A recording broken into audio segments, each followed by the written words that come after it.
Just one more minute, guys, and we'll be ready to go here. Just one more minute.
Go like this. We were supposed to switch to that screen right away, but oops, we didn't.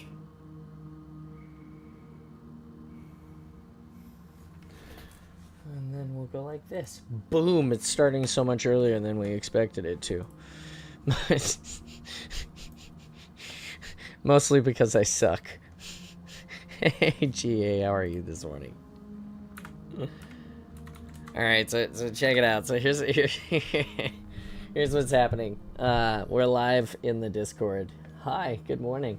I have to change my hat and my flannel. Just give me a second. Oh, by the way, this is my flannel that my wife got me. Well, she didn't get it for me. She what did she do? She gave it to me. No, we went to the Mariners game last night and we got it. So, it's the official Mariners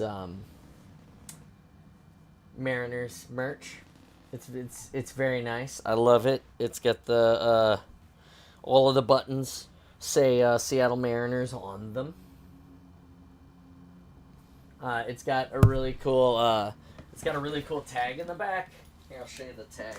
Every single year they have the Mariners flannel, and they have a tag in the inside in the back of the flannel, and it says God damn it, John. God damn it. Here, see? Woo. Mariners flannel night. So we're getting all of these flannels like every year. My wife and I want to get one. I told her we had so much fun last night. We went out together. We bought we went into this one store. I just went to the mall, or I just went to the game on Saturday with some friends, right? And we went and we did I went with Lee actually from the Discord here. I posted some pictures of it in the Discord, which you guys can find the link for. It should populate automatically here in a minute. Or you can, ask for it yourself. But the point is that we went, and there we go. Now we're dressed for the read. Isn't that nice? So the point is that we went to the game, and Lee wanted to see a lot of really cool. He was like, "Hey man, I know this store down here that I found, and this store is pretty cool because it has all these really good deals on jerseys and on merch and stuff like this." And so, growing up around here and knowing all the stores, I was like, okay, well, I'm really interested to see what store you're going to take me to. And of course, he takes me to one called On the Field, and the store is called On the Field, and they're represented by the website onthefield.com. Cool store. Really cool store. I've been there a bunch of times. They're right across from the football stadium. There's a couple other places along that same place. It's got some other chains of places. Anyway, one of the places that we stopped with my wife was that store. And this store has a wall of hats, like literally. If you're just stumbling across the awesome, I'm Spartan John. I have a lot of hats. Like, hats are like my favorite, like, mostly sports teams, right? So the Seattle Mariners, Seattle Seahawks, Seattle Kraken, Tacoma Thunderbirds, Tacoma Rainiers, Seattle Thunderbirds. They play in not Everett, Kent. They play in Kent. It's a little bit of a hike. Anyway, those are my teams. You guys will see me wear the hockey gear or the baseball gear or the football gear. The season of baseball is ending. The Mariners lost last night to the Yankees. That's 2 out of 3 games we lost. The Yankees clinched a playoff berth last night when they beat us. The Mariners, I believe now, are, if we're not systematically eliminated, if we're not eliminated mathematically from the playoff contention, we will be in a game or two if we lose another. Right now, we have to win out and hope that we get a little help, which is not good. So I think the season of baseball has ended, and football season is among us. And the Seahawks are 2-0, so that's a surprise. I expected them to get dumped on every single day this year. But hey, you know, as the world turns, so does the seasons, and so do the sports. So we'll keep loving sports like we do. Updates, I've installed the the pin. It doesn't belong on this grenade. It really doesn't. But the grenades look so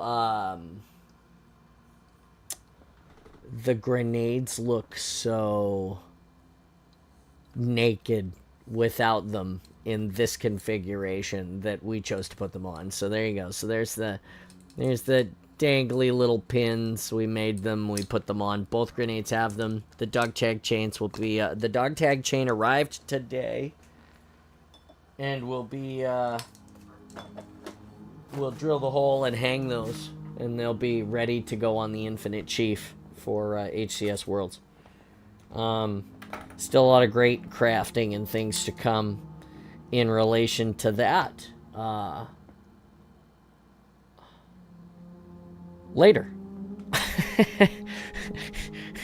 I'm gonna keep I did get an update that some of the things that are shipping in that I need for electronics in the suit, for my visors, are anticipated to be here on or around the 24th of September, which will give us a little over, well, it gives us 10 days to get the suit slapped the rest of the way together and test it before the show. That's gonna be tight, but we'll do our best to make it happen.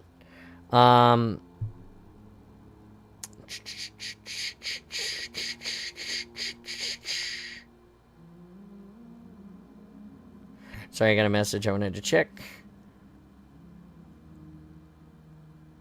Other than that, everything else is great. Everything else has been good. We went to that Mariners game last night. The Mariners lost. It was still a really great game. My wife and I left here. I got a new jacket. It is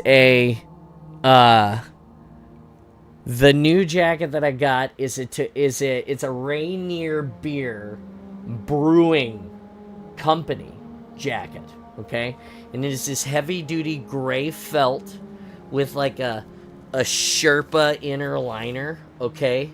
So it is like, the felt is wool. It's like this really, I'll wear it for you guys. What I love about it is that it's the same, Letterman cut as all the jackets that I wear, but it has these satin red sleeves that are just beautiful. And it's a Rainier Beer jacket, so it's got the big cursive R on the left chest here, but the Tacoma Rainiers have the same emblem. So it is the best find ever because it is a classic jacket. It's an old stock jacket that was brand new. It had the tags on it still. That's so cool. I picked that up yesterday. You guys will see pictures of that in the Spartan space soon. Saturday, we're going to a Tacoma Rainiers game, so you know you're going to get a photo of me in the gear at the stadium. That goes in the Out in Left Field, by the way, channel, which is Out in Left Field is one of the places in the Spartan space where mostly it's about baseball, but it's really about life because, you know, life takes you places that you didn't expect to go, and Out in Left Field is kind of a play on words there about baseball and left field. So but you won't know that if you don't join the Discord and be part of it, so you got to do that. Hey, check it out, we're getting ready to start reading Ghosts of Onyx. We're here about 15 minutes in almost, and the radio part of the program has started, is coming to an end, the soft open, as it were. It's me, Spartan John. We've got 4 viewers right now. Hopefully we'll pick up a little bit more. 462 followers, 16 subs. Thank you, every single one of you. Our goal is 50 with a stretch goal of 80. It really helps power the awesome in ways that, you know, you can't even imagine. It buys us, well, you can imagine because you see it. It buys us things like materials for crafting. Gets us tickets to conventions. And to places like HCS Worlds, where we're going to go be with a bunch of cool people from the community here who have spent a lot of time playing with us and hanging out with us. And then also,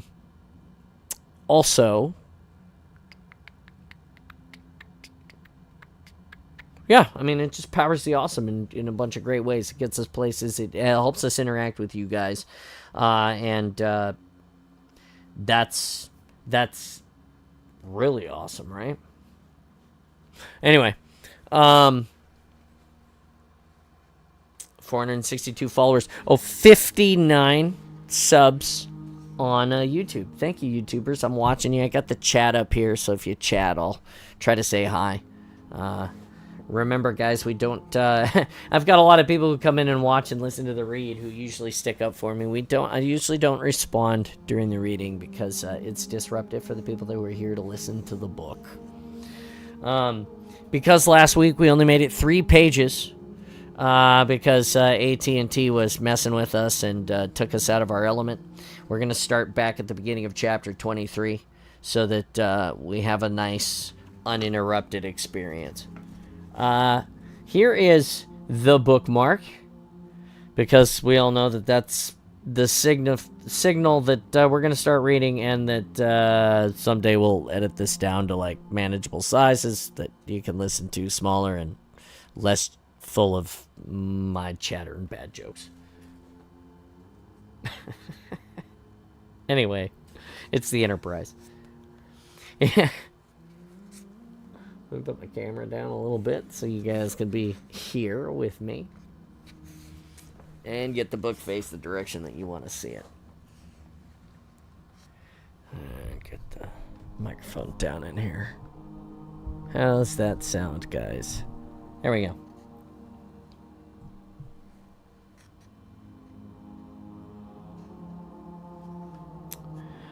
And the cup of coffee is right here.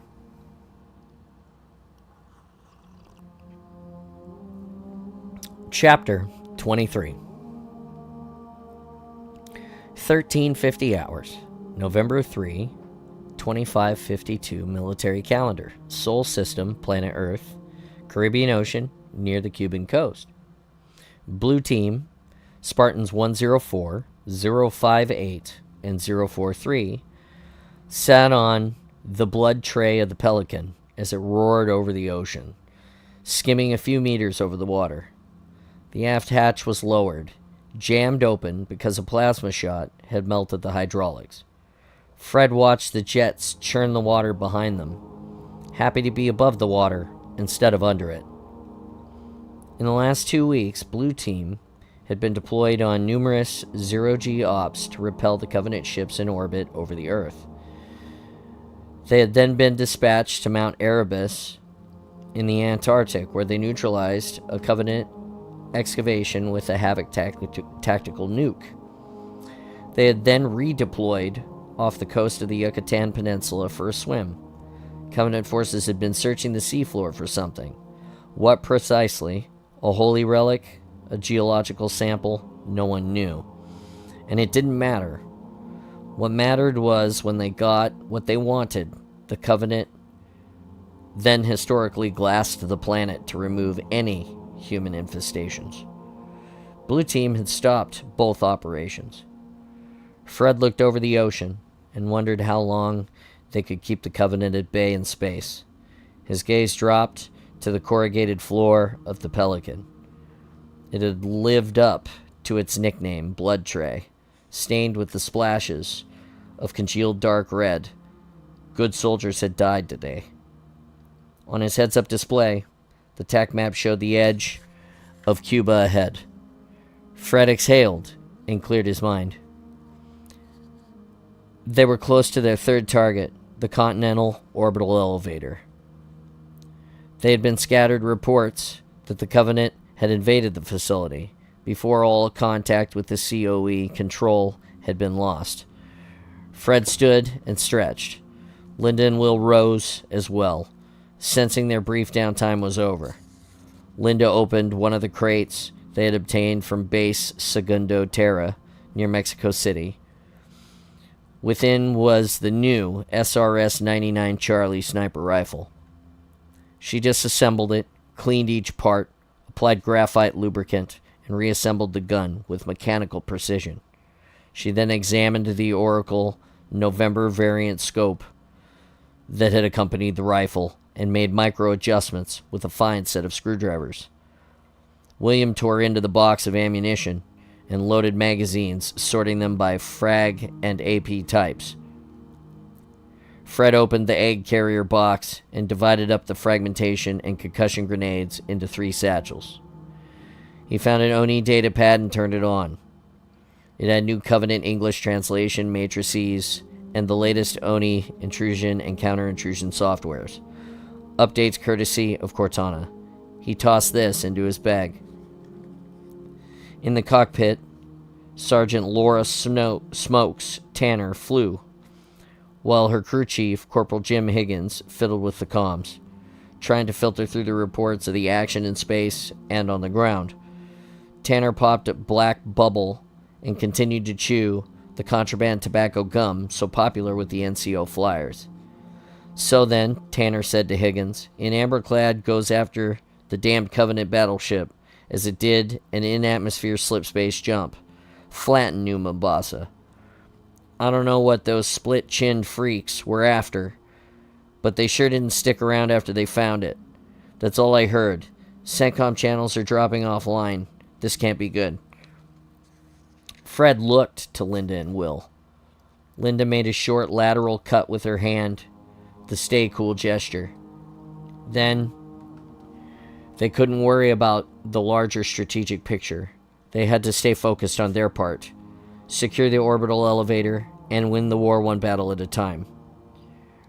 Fred spied the Cuban coast ahead, surf and white sands. The Pelican screamed over the jungle's tangle. 50 kilometers in the distance, a line stretched from the ground to the clouds. The UNSC Continental Orbital Elevator, or as the locals like to call it, Tallo Negro del Maize, the stalk of black corn. It was 200 years old, antiquated, but one of the few surviving OEs capable of heavy lifting on Earth. In the last 2 weeks, nuclear devices slated for conversion to peaceful purpose had been transported to Cuba. Recent actions had depleted the UNSC nuclear stockpiles, and these older, low-yield bombs were all they had left. Sergeant Tanner continued. So then the Covenant fleet really starts to tear into the orbital defenses. It's getting ugly up there. Major skirmishes with the 2nd, 7th, and 16th fleets. Just as long as the plasma doesn't start dropping, Higgins replied. Tanner stopped chewing her gum. Multiple silhouettes ahead. Banshee flyers. Whoa. She craned her head looking up. Fred moved to the cockpit and followed her gaze. Up the orbital elevator, past a whisper's haze of clouds, a pair of dots, each 1.5 kilometers long, Covenant ships, orbited. "What the hell are they doing up there?" Tanner whispered. Covenant orbital support complicated this mission. Ground forces might have aerial support, heavy armor, or artillery, but the Covenant didn't need the stock to transport an invasion force. They'd just land their ships or use the grav beams. Why were they here? Blue Team would have to move in closer before he could discern their motives. Fred studied the radar images. There's a hole in the Banshee's patrol pattern. He tapped the far edge of the screen. "Put us down here. We'll go in by foot." "Your call," Tanner said dubiously. She pushed the throttle, and the Pelican accelerated, dropping so it now decapitated palm trees. "Make ready for the hot drop, Spartans." She spun the Pelican around and sank into the jungle. "Call if you need a lift." Good hunting. Fred, Linda, and Will grabbed their gear and jumped out of the back, 6 meters to the sandy ground. And the Pelican roared away. Fred pointed northeast, and they moved silently through the tropical bush and entered the shadows of Talo Negro del Maíz. A 1/2 kilometer from the elevator complex, the jungle had been cleared and replaced by concrete, asphalt, and warehouses. Towering freight container cranes stood instead of coconut trees. Fred heard the dull pounding steps of a Covenant Scarab attack platform. He spotted the lumbering behemoth as it crashed through a warehouse, tearing steel walls like tissue papers. "Trouble," he muttered over team comm. "Opportunity," Will countered. Linda kept her comments to herself and methodically wrapped the barrel of her new sniper rifle with brown and green rags. She lay in the scrub, powered on her Oracle scope, and sighted down its length. "UNSC personnel down," she reported. "Thermals cold, all dead. Making out 6. No, a dozen Covenant, moving in groups of 4, carrying cargo pods. Not elites, but brutes." Fred paused, remembering the gorilla-like creatures from their op on the unyielding Hierophant. A single brute had wrestled John in his Mjolnir armor, and almost won. Not as bad as facing Covenant hunters, but hunters only came 2 at a time. "Where are they going?" Fred asked. She shifted her sights. "Elevator. They've got an ascent car half full." "Switch to neutron detector," Fred suggested. Linda twisted the dial on the Oracle scope. "Cargo pods are hot," she confirmed. "Nukes," Will said. "Covenant doesn't use nukes. They have an edict about using heretic weapons." And he was right. Fred had seen elites, their weapons depleted of charge, die rather than touch fully loaded UNSC assault rifles at their feet. But brutes weren't elites. "Estimate 10 minutes before the ascent car is loaded to capacity," Linda said. Fred had to think fast, or failing that, just act. No, he resisted that impulse. Better to figure this out, or at least tactically, before he had his team rush in. "We could take a dozen brutes," Will said. "Linda could snipe them. We could move in and engage one at a time." "It's too slow," Fred told him. "And they'd send reinforcements. The ascent car could be on its way up the stalk before we could get to it." Linda moved her aim from side to side. "Got a parking lot, warthogs, trucks, APCs, and a gas tanker truck." Fred and Will exchanged a glance. "It's an old-school rebel," Fred murmured, "but I like it." "Linda, make a hole. Will, you introduce the tanker to the Scarab. I'll secure the ascent car. You two meet me after the bang." He took a deep breath, recalling how tough these monsters were. "They use auto-grenade launchers," he told them, "and they're too strong and tough to engage in close quarters. Try for headshots at range." "Roger that," Will said. Linda's green status light winked in reply. She was entering her sniper icy cold state of zen, no thoughts. Fred nodded to Will, and they ran in opposite directions along the edge of the brush. Fred stopped when he was a kilometer from Linda's position, and then he sent his green status signal. And a moment later, Will's status burned green. Fred rechecked his assault rifle, his extra magazines, and then tensed, preparing to run. A patrol of 3 brutes moved along the edge of the facility. They were smart, keeping to the shadows, glancing back and forth, sniffing. There were 3 distant coughs, 3 splashes of blood, and 3 brutes, each missing their right eye and a fair portion of their ugly faces, now crumpled. There was no warning light from Linda, so she had no additional targets in sight.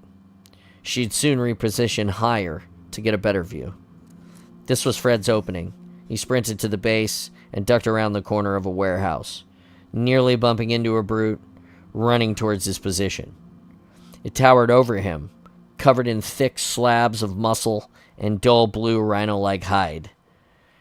Fred fired without thinking, a full auto burst dead center of the mass. The brute rushed him unfazed. Fred stepped into the beast's charge, striking it in its thick neck with the butt of his rifle, and he connected. The brute reeled back and roared. Fred unloaded the remaining rounds of the magazine into the brute's open mouth. The brute snarled a mouthful of shattered, smoldering teeth and took 2 steps forward towards Fred and finally fell down. Fred reflexively loaded his MA5B again and slowed his breathing. He grabbed the brute's blade, tipped RPG. His motion tracker should have picked the brute up. Maybe his recent saltwater drinking and ice incrustation had caused a problem in the Mjolnir system. Fred rebooted his tracker, and it flickered and then showed 5 enemy contacts moving fast in his direction. This could get more complicated. He heard the rumble of the diesel engine, turned, and saw the blur of an 18-wheeled tanker crashing through the gate and the guardhouse. Will was about to make things very hot. Fred ran, hugging the walls of the warehouse. He turned to the next corner and watched a fireball envelop the 50-meter-tall Scarab Walker. The tanker truck crushed under 1 foot. The Scarab ignited. Its board reactor breached, spewing white-blue plasma down the streets, turning asphalt into flames, and melting steel-clad buildings. Will's status light flickered green. Fred moved toward the orbital elevator, now dead ahead.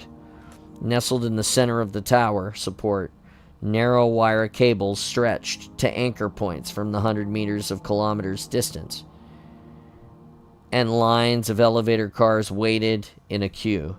The cars were usually loaded by crane and rail with fiberglass cargo pods. Today, however, 3 brutes wrestled these crates into the car, secured them with ropes, and protected them with styrofoam wedges. Fred shook his head, as if those nukes could go off if jostled.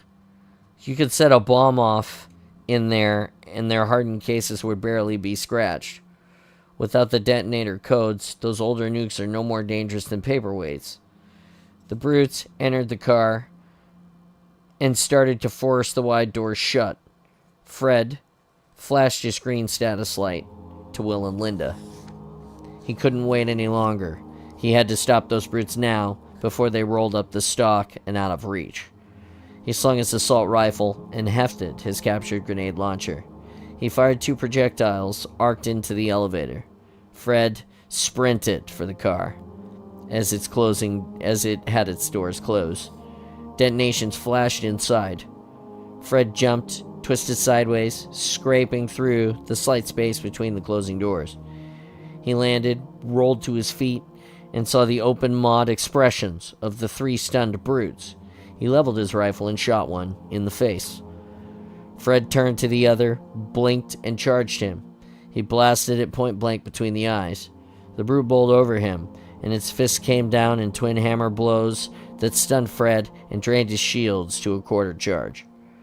Blood streamed from its snarling face, and then it finally registered that the rounds had penetrated its thick skull.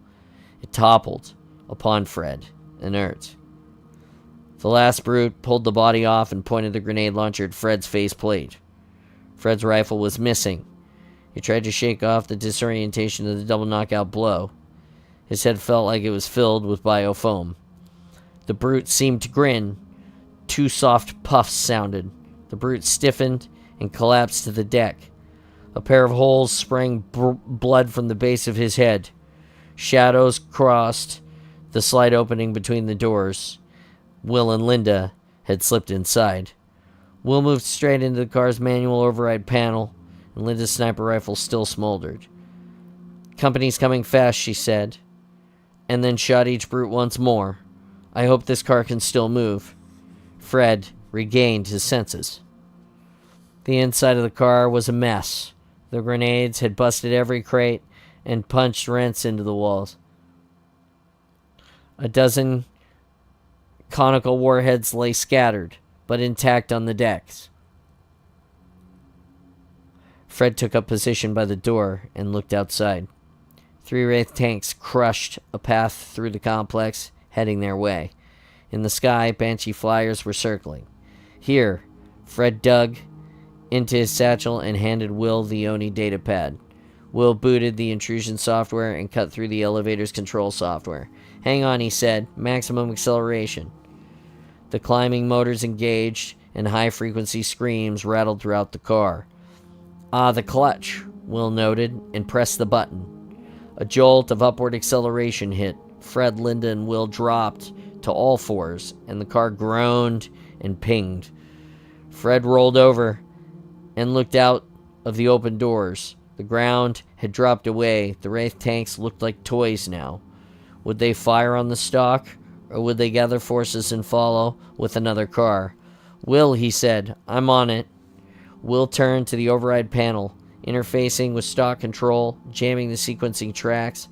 That should slow them down for now. Linda eased next to Fred by the open doors. She set a tiny satellite dish down and opened it like a rosebud. "Getting UNSC network handshake," she reported. "Ray CENTCOM," Fred told her. "Tell them we need an extreme low-orbit extraction. We'll need a fast ship to get in before the Covenant ships. At the top of the..." "Stand by," Linda said. "Fleetcom is contacting us." She turned to Fred. "It's Lord Hood at Cairo Station."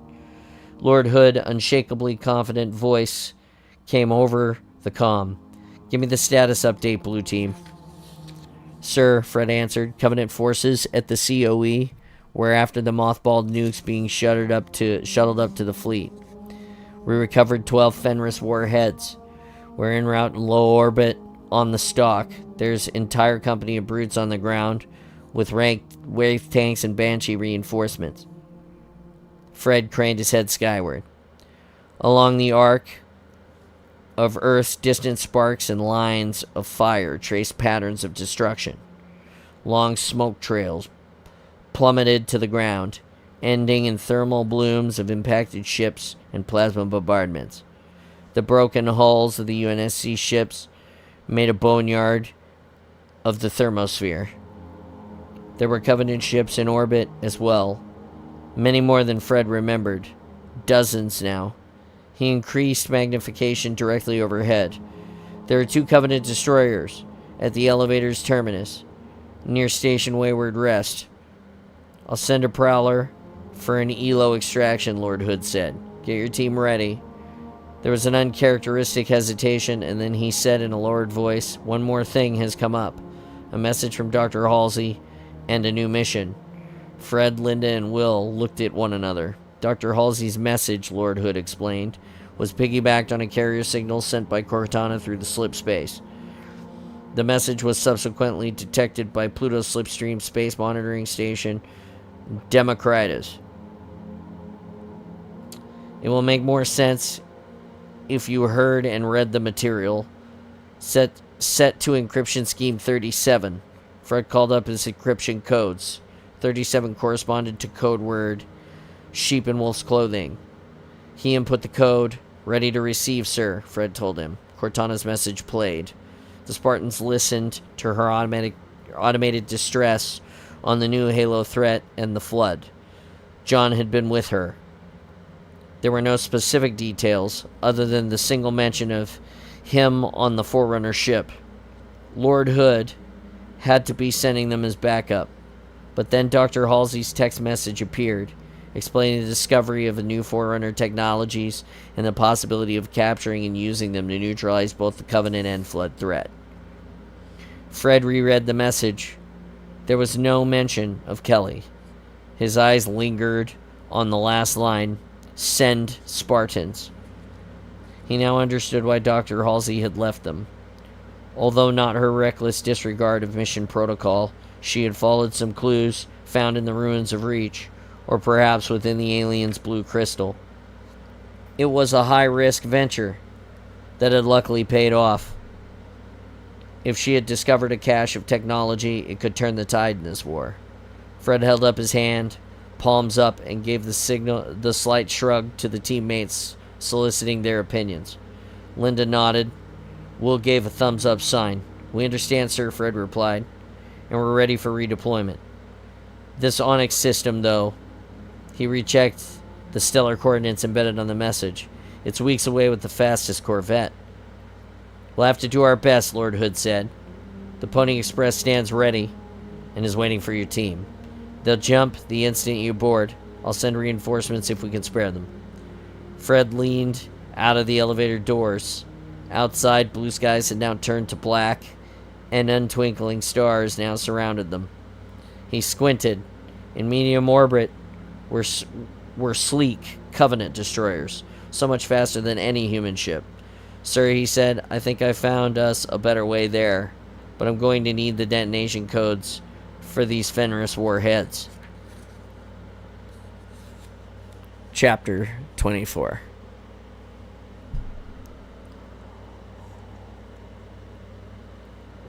14:20 hours, November 3rd, 2552 military calendar, Sol System, planet Earth, medium orbit near UNSC Continental Orbital Elevator, COE. Fred, Linda, and Will clung to the base of the turret, trying to make themselves as small as possible. It was not as imposing as a weapon as its larger kin mounted upon Covenant battleships. With the energy coil and 1/3 the size of the Warthog, it was barely capable of concealing 3 Spartans. A great plan, as long as the weapon wasn't fired. 2 Covenant destroyers floated in the dark, their smooth hulls looking more like some deep-sea creatures than spacecraft. A dozen Seraph fighter ships and a handful of shuttles angled towards their base ships.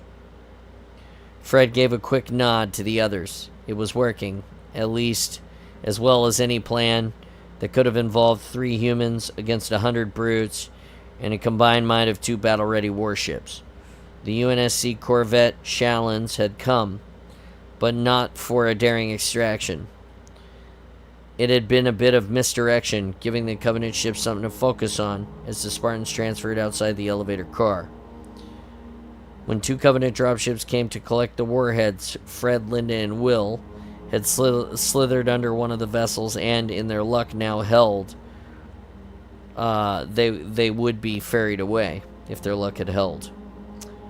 The luck part of the mission couldn't be taken for granted, however, because above them sat a dozen now armed Fenris nuclear warheads. A little slice of Armageddon, Will had called it. Their dropship smoothly accelerated towards one of the destroyers, and an open shuttle bay yawned before them. He spotted the other shuttles as they moved to the sister vessel. Then the hull of the destroyer flashed before them and cut out of view. Artificial gravity now tugged at them. They'd made it inside. The 3 Spartans slipped from the underside of the ship and rolled out into the shadows. Fred and Linda took cover around either fork of the hull. Will leapt to the top of the vessel. 10 jackals and a score of grunts stood in the open bay between the twin hulls of the drop ship. A space usually encased by a gravimetric field now dropped to allow them to unload the stolen cargo. Blue team opened fire. 3 jackals dropped, but the remaining vulture-head aliens snapped to their shield gauntlets and fell back.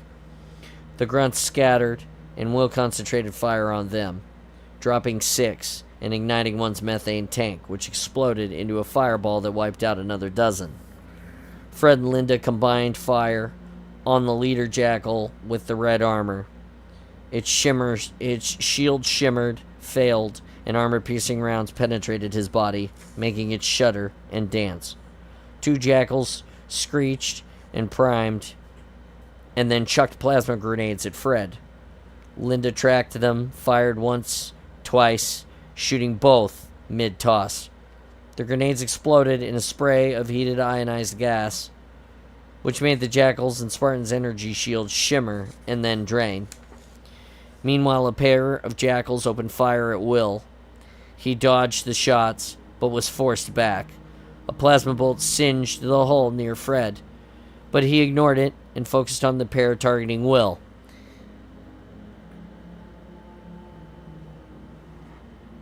He flicked his MA5 assault rifle to full auto and shot. Linda combined her fire, and they dropped the jackals. The last 4 jackals charged Fred and Linda, plasma pistols firing. Linda made a fist and pumped it once. Fred nodded and then faded back behind the hull, leaving a primed grenade on the ground. He reloaded, waited 2 heartbeats, and then twin blasts shuddered through the hull. Fred moved up and shot the wounded jackal struggling to rise from the deck. He looked for another target. None but the Spartans stood. The cavernous shuttle bay of the Covenant destroyer was empty, save mangled and bloodied corpses of jackals and grunts. Fred pointed at Linda and then the nukes on the ship. They had to get those things defused. She nodded and moved towards the Fenris warheads. Fred strode to a set of pressure corridors and a nearby control panel. 3 Spartans could take a Covenant ship. 3 Spartans couldn't take a Covenant ship, not under normal circumstances, but Blue Team had 3 advantages. First, they had the element of surprise. What Covenant captain would dream 3 humans might board his capture their ship? Next, Blue Team had been on many warships before. They knew the basic layouts. And last, and most important, the Covenant were slow to change. While their technology was centuries ahead of most advanced UNSC, it had become more dogma at this point than science. They didn't innovate, they imitated.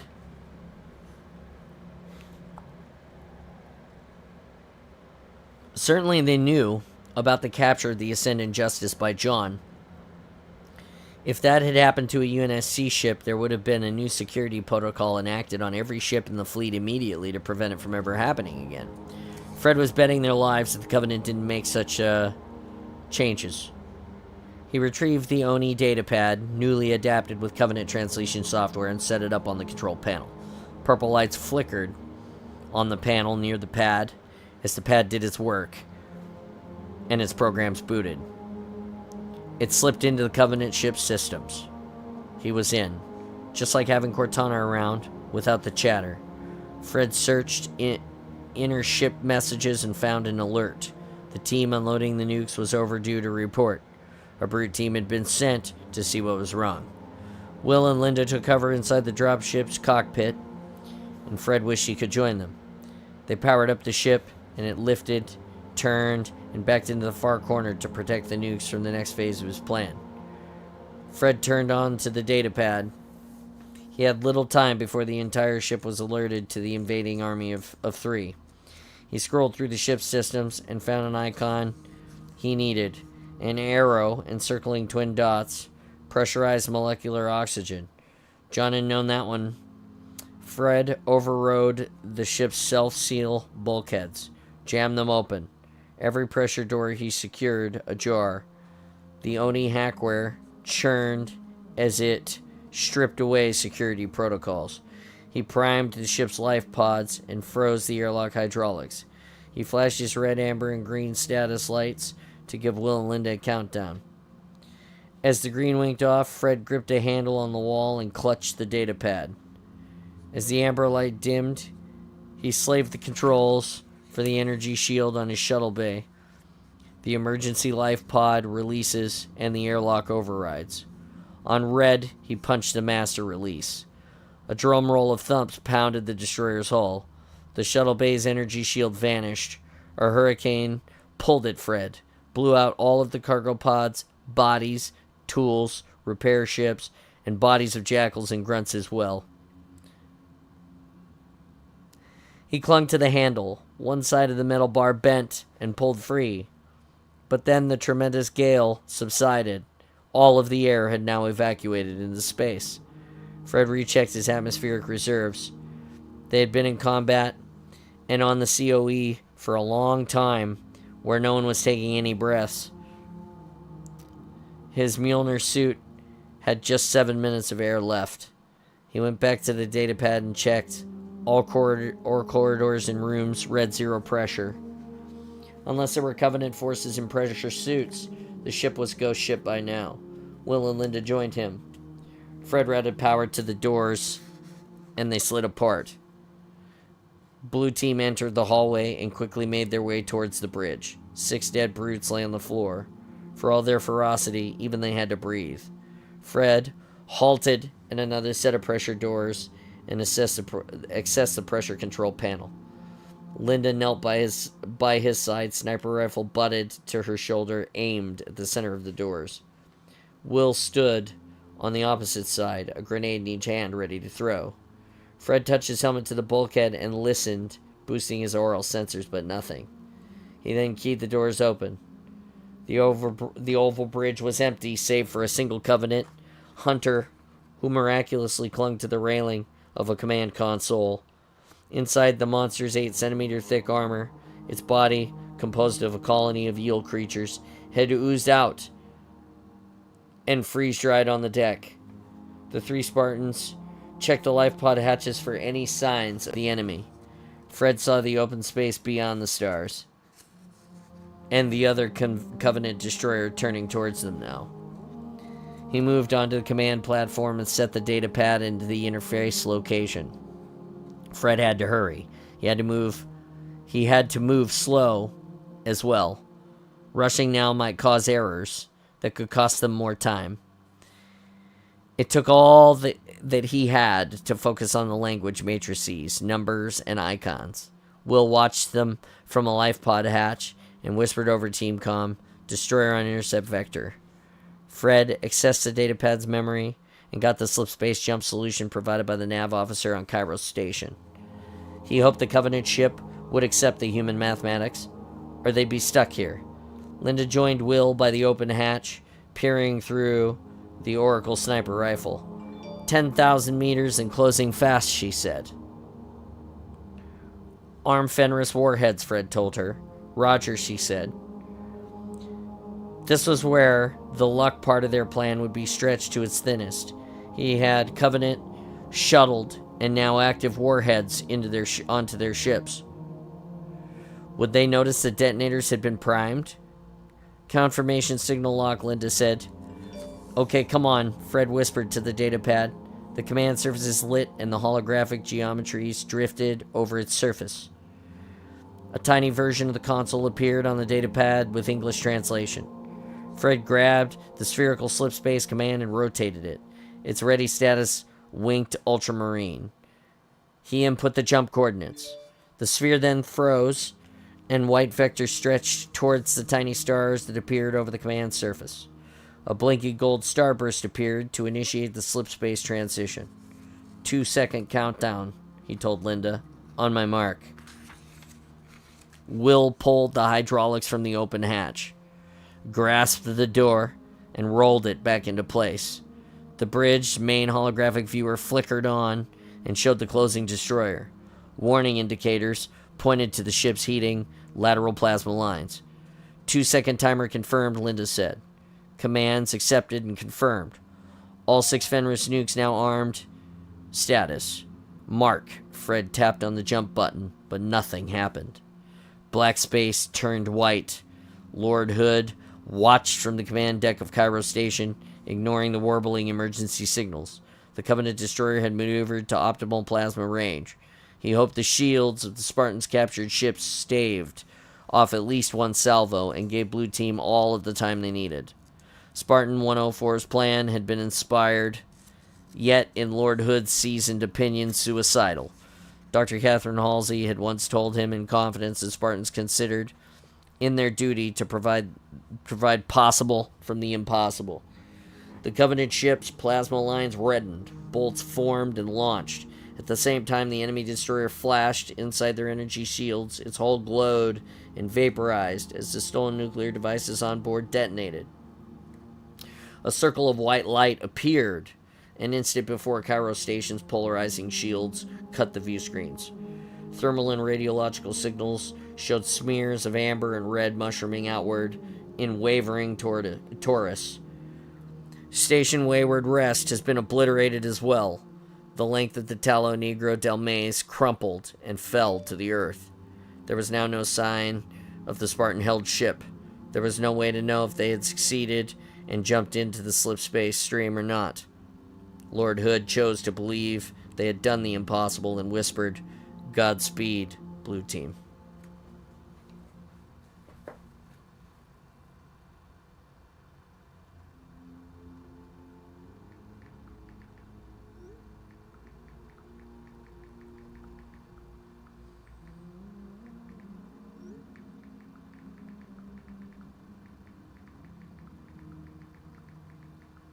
Sorry, I'm answering a text from my wife. 1 second.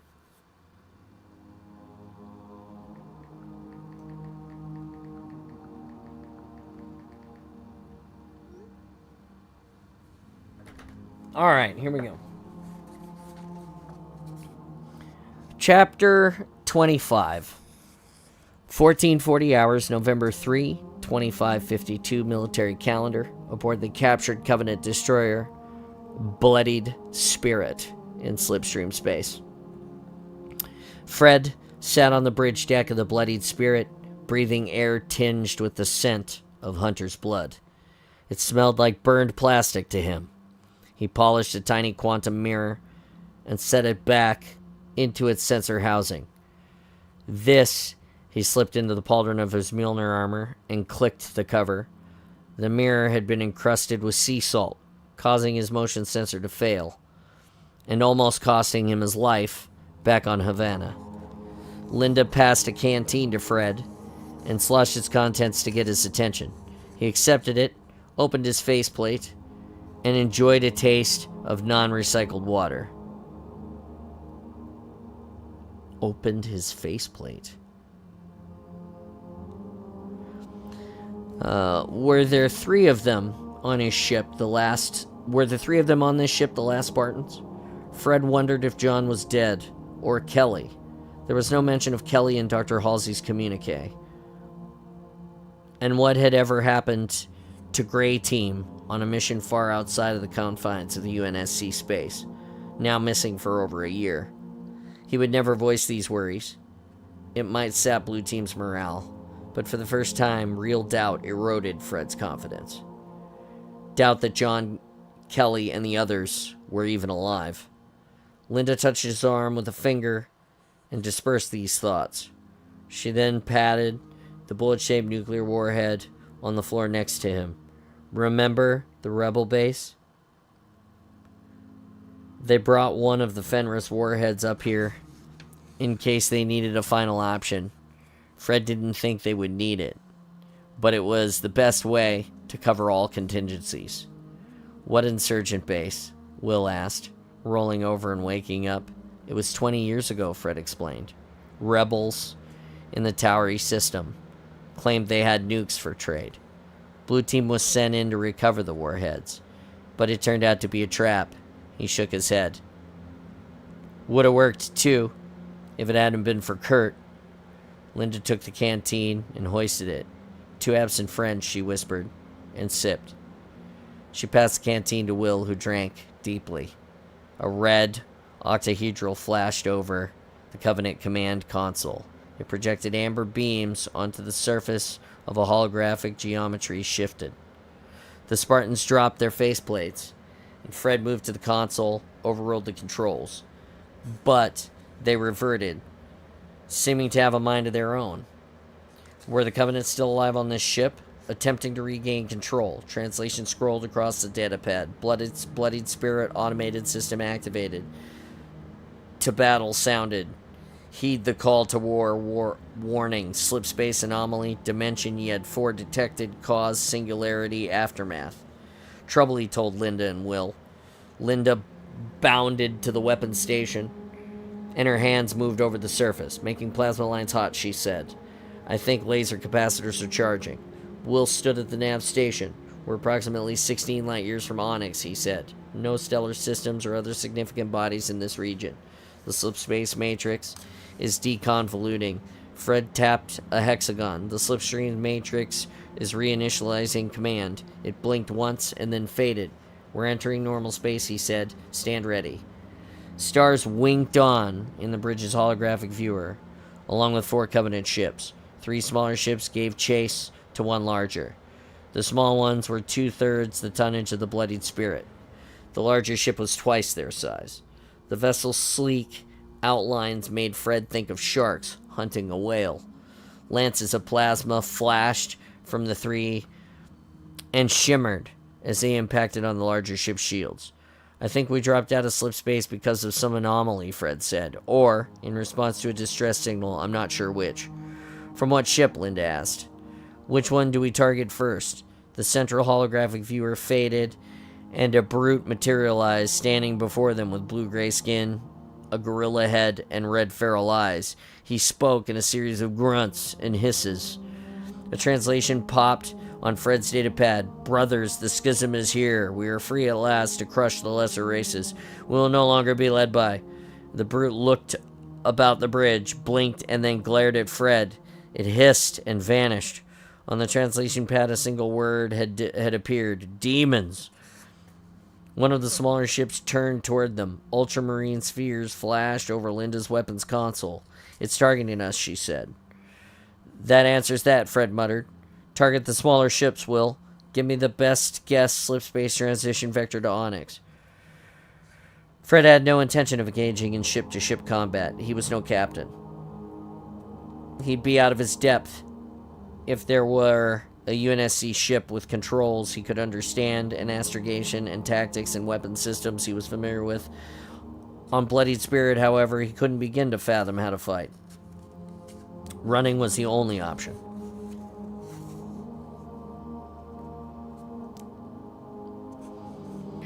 Work on a solution, Will said. He glanced back and forth between the printed crib sheet of translated symbols and the Covenant mathematics that flashed before him.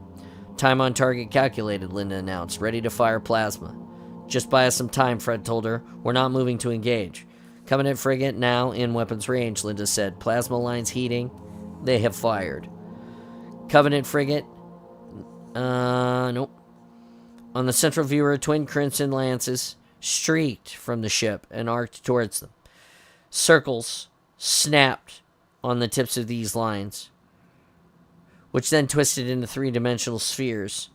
The holographic perspective pulled back and showed the frigate, the plasma, and their ship in relative positions. The translucent spheres centered on the plasma shots and overlapped Bloodied Spirit. I think those spheres are steering solutions, Linda said. They indicate how far they can direct the plasma bolts. They have us. Back us off, Fred told Will. Okay, Will searched the controls and grabbed at an orange arrow and twisted it aft. Answering full reverse, he said. It won't be enough, Linda said. Linda placed both hands on her controls, and a new pair of spheres appeared in the field of stars. That's our firing solution, she whispered, and her voice cooled to that detached liquid nitrogen temperature that Fred had come to identify with her zen, no-mind state. Fred consulted his console. 13 seconds until plasma impact, he said, and his hands gripped the edges of the console. Slip space vector is now calculated, Will said. Capacitors charging in 23 seconds. Linda made tiny adjustments over her controls and flicked her fingers forward. Plasma is away, she said. The bridge lights dimmed. The main hologram showed Bloodied Spirit as its lateral lines flared and plasma detached and accelerated away. But not towards the enemy frigate, rather, toward the rapidly approaching plasma bolts. Steering spheres appeared on Linda's plasma lines. Her hands twisted and turned, and the plasma oscillated back and forth in response. The enemy lines started to move as well. Fred understood what she was trying to do. Fight fire with fire, but at these velocities, hitting one plasma beam with another was like shooting a bullet out of the air. Linda's trance-like motion slowed. The plasma bolts raced towards one another. The enemy's plasma veered out of the way. Linda brought her hands together in a blur. Both of Bloodied Spirit's bolts spiraled about the enemy's line of fire, tighter and faster, and they connected. 3 lines smeared into the blob, and jets erupted across the darkness of space, fading to a haze of red.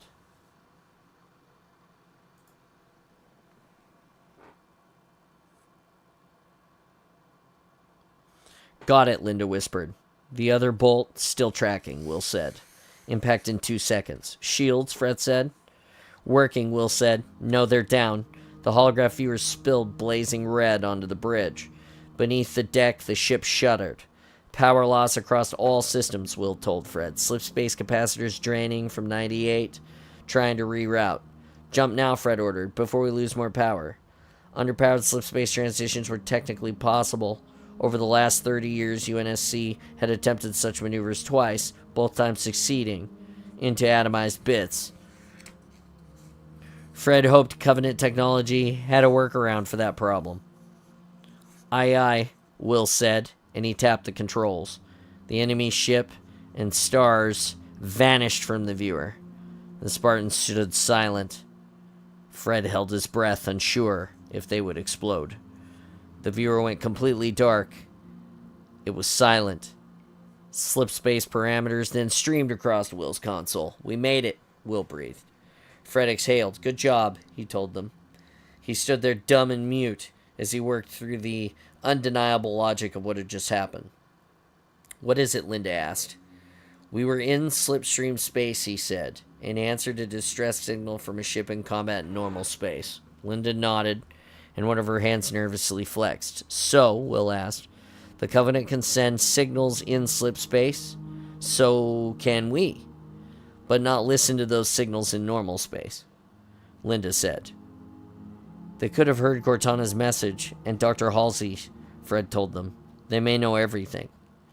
Shipmaster Voro clutched the rail of his command platform and shouted, Now, all thrusters, answer new course 180 by 000, divert engines to shield power and forward energy projector.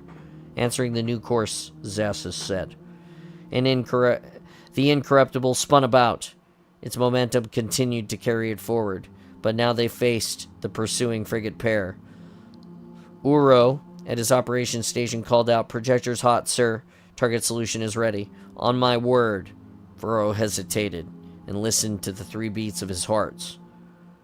One for faith, one for family, and the last was for honor.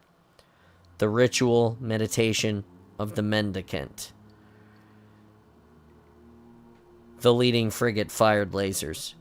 Armor sections Prime 1 and Ventral 3 severely damaged, Yigar announced with utter calm. Stand by, Voro said.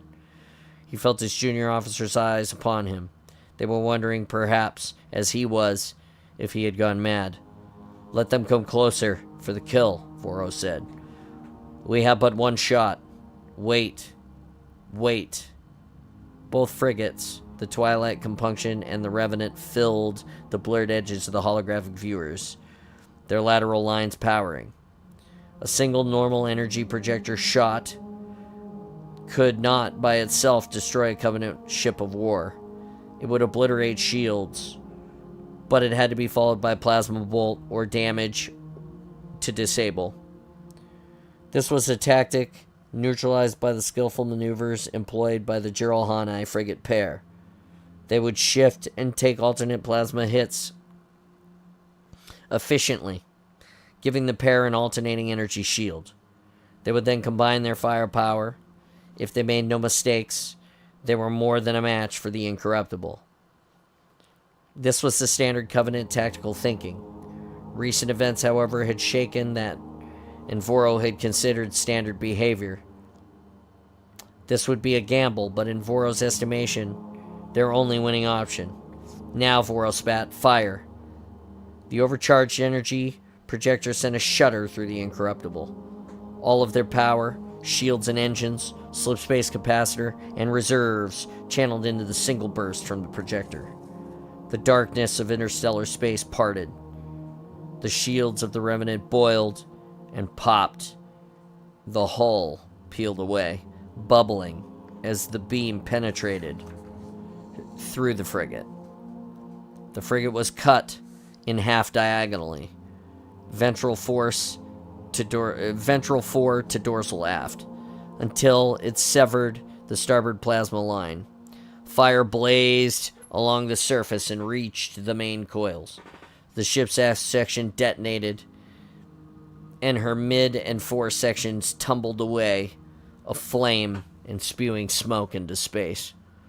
All weapon systems inactive, Uro reported, as he stared at the destruction. No power to maneuver, Zassus said nervously. Thrusters on standby.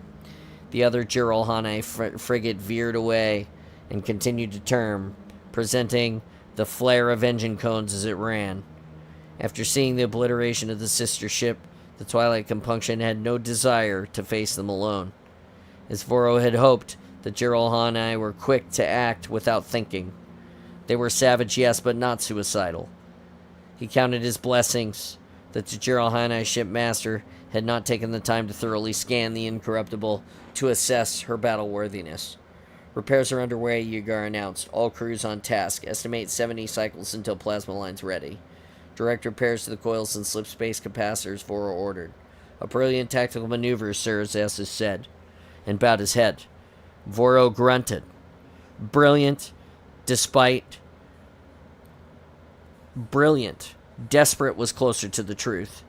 But Voro would never voice these feelings or this matter to the crew.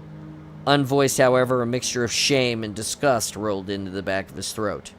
He had risked everything to win. Perhaps this was how Tenno felt. The lives of his brothers in his hands in every mission. Voro felt unworthy to lead. He scrutinized the central viewer. The Jiralhane frigate had headed towards the third ship in his battle group, the one that had turned to engage the Bloodied Spirit. They had intercepted the enemy transmission and seen the humans manning Bloodied Spirit. A disturbing revelation. Zassus, Voro growled. You tracked the spirit as it jumped? Yes, sir, he replied, and rechecked his console. Only one stellar system on that vector. Voro gritted his teeth and flexed his hands. Then at least Bloodied Spirit could be hunted and destroyed. Make ready to jump. We must warn our brethren of everything.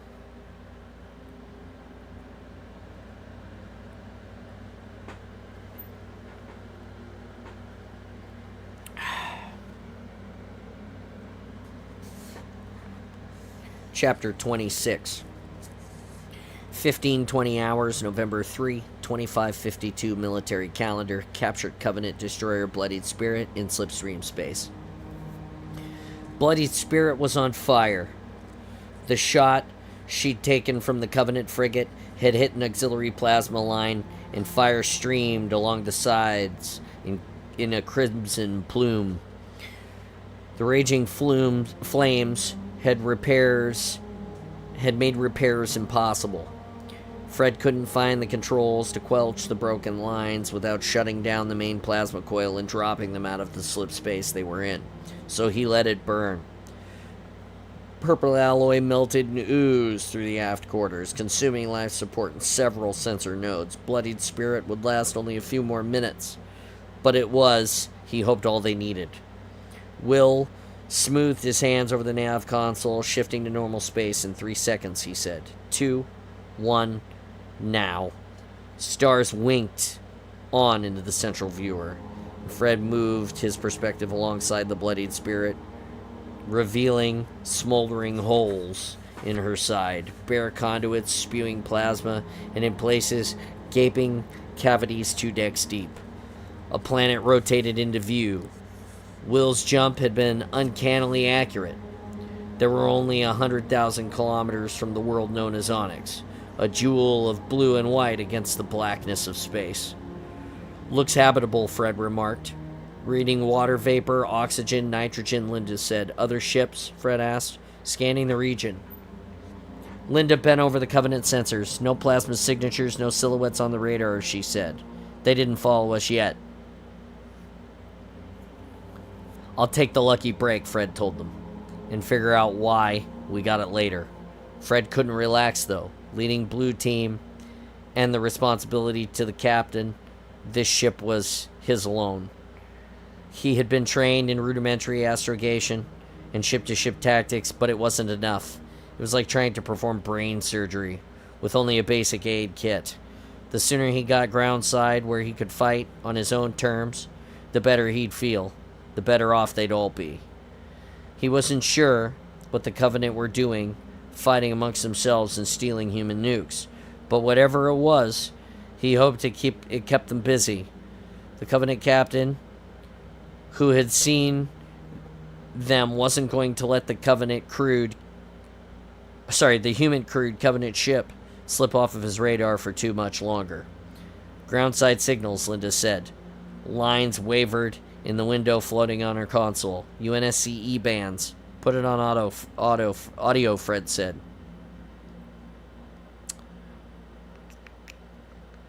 There was a hiss, a pop, and then went dead. The hiss repeated, and then fell silent. That's a loop signal, Linda said. Hang on. Slowing it down by a factor of 300. A series of beeps resolved from the noise. Slow it down more, Will told her. 3 long beeps pinged, then 3 shorter ones. 3 longer, and a moment later, this repeated. Not SOS, Linda declared. It's OSO. Signal source, Fred asked. Linda returned to the console. Multiple point sources, she said, cycling at random. Someone doesn't want to get triangulated. If SOS is the distress signal, Will said, then what is OSO supposed to be? A warning? Why wouldn't Dr. Halsey send a distress call and then warn us away? The message repeats every 12 seconds, Linda said. 27 OSO units, a pause of 2 seconds, and then another 118 units, 27 by 18. Fred considered latitude by longitude. Which direction, Will asked. North or south, east or west. Any matches on those permutations to the random signal sources? He moved closer to Linda's station. There, she said, 27 degrees north, 180 east. Fred told them. Set course to those coordinates. Give us a nice and easy deorbital burn. We've got to. Hang on, Linda said, picking up contacts. Wait, recalibrating. Her hand flickered over the control surfaces. Multiple silhouettes in high orbit. The system missed them. It's not set up to detect something so small. Objects are 3 meters long on the central viewer. Fred moved to the holographic display. Floating before him was a simple structure. 3 cylindrical booms sat parallel to one another. From the end-on view, they formed an equilateral triangle. At the center sat a sphere, a 1/4 meter in diameter. The booms were brushed matte silver metal. The resolution was just good enough to see the swirl pattern etched into the alloy. The sphere glowed dull red, as if it were heated from within. Nothing connected the sphere to the associated rods. There was no shimmering energy fields either. A bomb, Fred asked, Dr. Halsey's new technology? New radiologicals detected, Linda reported. Satellites, Will offered. I'm reading 2,423 of these objects in orbit, Linda said. That's overkill for a comm network. Wait, they're breaking orbit. With a flick of her hand, she shifted perspective, and the central tank of Onyx drifted to the center. Bloodied Spirit was a glowing purple dash amongst the stars. Image enhancement online, she said. A haze of red dots swarmed in the black of space and slowly drifted towards them. Shields, Fred barked at Will. Responding. Full strength confirmed. Will rechecked the alien console. No error, he said. They're up this time. If those aren't nukes, Fred told them, there's no way something that small could penetrate Covenant shields. Fred watched the holographic viewer as the hostiles approached. It was like watching a tide come in, and Fred remembered one of Deja's childhood lessons, jellyfish swarming the tide lines on the Australian beach. One string from the tiny invertebrates caused tissue necrosis and paralysis. 100 was overkill and lethal. Back us off, Will, he ordered. Something's happening, Linda said. The image in the viewer zoomed in on a cluster of spacecraft. 7 of them moved in a line. The view pulled back and revealed other identical formations. 7 of these lines stacked into an elongated triangle, and the spheres within the 49 aircraft pattern glowed red hot. Hard to port, Fred cried. Emergency power to shields. The deck tilted, answering hard to port, Will cried. A blast of golden light overwhelmed the image in the viewer. The frame of the bloodied spirit resounded like it had been struck with a hammer. The artificial gravity failed, and Fred gripped the railing. Starboard side hit, Will said. Shields destroyed. Fred moved his hand over the console. A bloody spirit appeared on the viewer. A gaping crater, a blue hole, armor now smoldered white-hot. Crystalline electronics crackled, and severed plasma lines spewed fire. As the ship turned, Fred saw the hole was 5 decks across and had punched through clean to the port side. Main plasma pressure nil, Will reported. Cycling to fuel cells. Slip space capacitors holding charge. We have enough power to jump. Linda looked to Will and then to Fred and nodded. Fred watched as more alien drones crystallized into triangular lattices. Individually, they were no match for Covenant single ships. Combined, they packed enough punch to atomize the bloodied spirit. We're not leaving, Fred muttered. We're moving closer, Will. Get me a jump solution on coordinates to 27 degrees north latitude, 180 degrees east longitude, elevation 15,000 meters. On it, Will said, and he stared at the Covenant math as it streamed over the console. Linda, go evasive, Fred ordered. Her hand melted in the holographic controls of the bloodied spirit, pitched forward, accelerated, which made the hull ping with stress. The tiny alien ships easily tracked the motion surrounded them. Covenant ships could perform pinpoint accurate slip space jumps. But would it be smart with a weakened hull of the bloodied spirit? Would it survive an instantaneous change of pressure from 0 to over 1 kilogram per square centimeter? And that was just accounting for the atmosphere. Their velocities in air would exert tremendous forces in the ship's leading edges. Course plotted, Will announced. Only a second order approximation, but the jump system is accepting the numbers. I'll have higher order terms in a minute. Belay that, Fred ordered.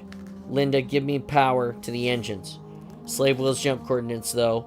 The nav system could give us 30-second countdown. Done, she said. Let's move, blue team, Fred told them. We're abandoning the ship. It was a perfect day on the jungle's Swath Peninsula. The sky was crystal cobalt, dappled with cotton ball alto cumulus clouds. Insects buzzed, and birds cawed abruptly ceased as 100 winged macaws took flight as the world exploded over their heads. A 15-kilometer-long smear of condensed water vapor marred the air, and from it, in a fireball color which colored every cloud red, bloodied spirits shot forth like a bullet. Sonic booms rippled from the destroyer's prow. Hexagonal armor plates fluttered and shred, revealing skeletal framing. Static discharges arced from the ship and to the clouds and back. Inside bloodied spirits, fires raged stem to stern, and every deck glowed red hot, trailing flames and an oily black smoke. The ship rolled, and the nose began to shudder until the entire length of the vessel wobbled. The once deadly Covenant ship was now no more than a ballistic mass, a meteor with only one possible trajectory, a parabola that intersected with the surface of the planet. A dozen drones punched through the clouds and left swirling vortices, and then 100 more drones appeared, giving chase as the destroyer dropped to 100 meters. The heat ignited the jungle's canopy, leaving a blistering path in its wake. Debris from the disintegrating vessel rained into the trees, crushing them into splinters. The drones closed and fired. As Bloodied Spirit turned and its shuttle bay presented groundwork, what appeared to be another chunk of the ship fell, spinning until it plummeted below the canopy, and then the dropship engines flared as it righted itself. The tiny ship's momentum smashed it through 3 banyan trees before it touched the ground and scraped to a full stop. 3 figures eased from the tuning fork-shaped vessel and quickly melted into the surrounding jungle. Fred watched pieces of the Bloodied Spirit fall to the earth. The ground under him shook from the impact. Drones accelerated after the lost destroyer, so many that they blackened the sky. A flash cut through the jungle, casting long, hard shadows. A wave of pressure-shot rock, splinters, and smoldering vegetation hurling over his head, igniting leaf and wood and flattening brush and trees. Bloodied Spirit had landed. A kilometer to the north, a wall of plasma-fueled fires shot skyward, and the clouds overhead parted. Fred flicked his green status to his teammates. Linda's status light burned green, but Will's remained dark, and a moment later, and then winked amber. There was a flutter on Fred's motion detector at 2 o'clock, and then nothing. Another malfunction. Linda's light shifted to amber as well. No real trouble now. Fred sighted down his assault rifle and covered the area. Linda would soon be in a position to snipe. Will would draw whatever was out into the open. Had those drones discovered them so quickly, or had the Covenant managed to track them down after all? On his heads-up display, the secure single-beam comm system activated. His helmet system hissed with static, then a voice, as familiar as his own, spoke. Kelly whispered, "Ollie, ollie, oxen free."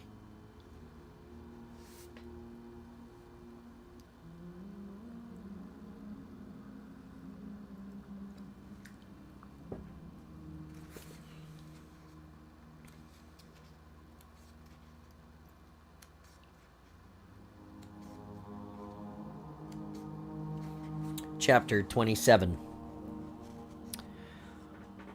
7th cycle, 49 units, Covenant battle calendar, aboard fleet carrier Sublime Transcendence, in orbit above Joyous Exaltation System, Salia. The Ungoy, Quasas, knew his place aboard the Covenant supercarrier Sublime Transcendence. He was to be trod upon under the boots of its glorious Sangheili officers. He was to clean, scrub, wait in the shadows for orders, and never speak unless spoken to first. Among his other duties, Quasis was also responsible for the maintenance of the storage subdeck K. The mining gear that had exacted the human fortress World Reach had been stored on subdeck K. Diggers, earthing conveyors, portable microenergy projectors, plasma fuel cells, all sat in orderly rows. He had been ordered to repair and refit everything, a gargantuan task that would take 6 months and the entire K-Deck tribe. It was a crushing responsibility, but also a tremendous opportunity. Quasis waddled along the dim corridors of subdeck K, adding and admiring its cavern-like expanses and the warmth of this place. Even after 7 years of service to the Covenant, he could not help marveling at their copious wealth of heat. After freezing every day as a child, watching his family one by one succumb to the Blue Death, heat was something he never, ever expected to be granted. He spotted a group of laborers playing a game with rocks, jumping over them one another on a grid scratched upon the floors. He laughed and gambled for tiny tanks of compressed organics and audio crystals. Quasis joined them. lost a few cartridges of formaldehyde, won a file of old BBC,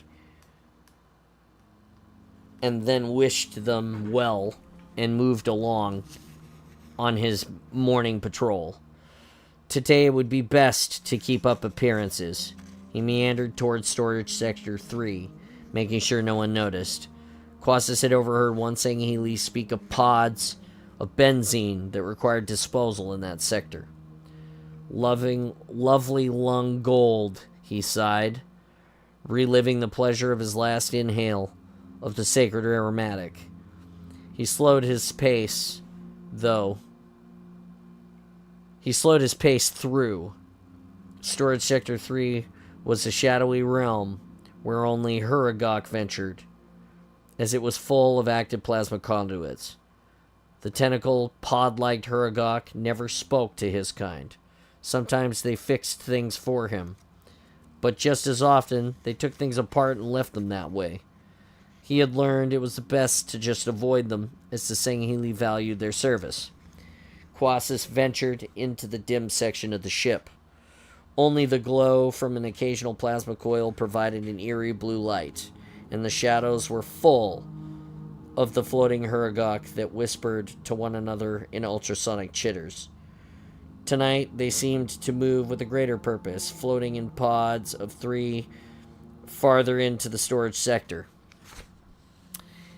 He followed one of the pods and emerged in a round chamber, lit by an overhead heat exchanger that dripped fluorescent green coolant. A machine towered in the chamber. It was 5 times his squat height, and it would take 30 Ungoi to circumscribe its curved surface.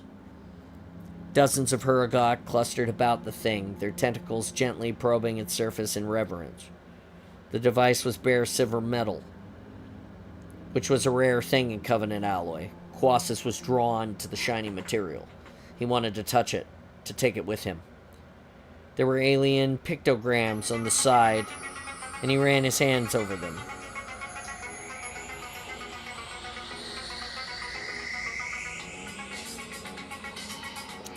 Although his tribe had been trained to listen and transcribe alien transmissions as part of their duties, they were forbidden to read.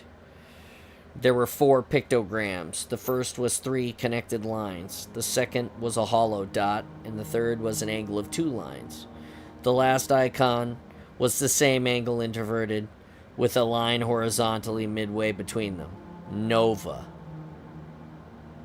Many of the Huragok clustered on the far side of Quasis gently pushed through them to see what was so interesting. A black box lay on the deck. The Huragok had obviously removed a panel from the cylinder. A tangle of wires and cabling stretched from the cavity of the cylinders in the box. Inside the box were flashing red, blue, and green lights, and many, many buttons. He knelt and touched a button. A sound came from the box, a curious series of slurps, pops, and deep rumbles that made Quasis giggle. A rare alien transition treasure indeed.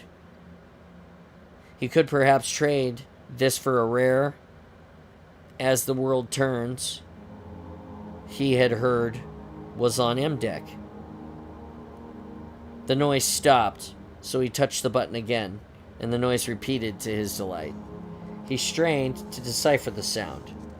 Like all human transmission, he understood many of the words, but very little of what actually meant.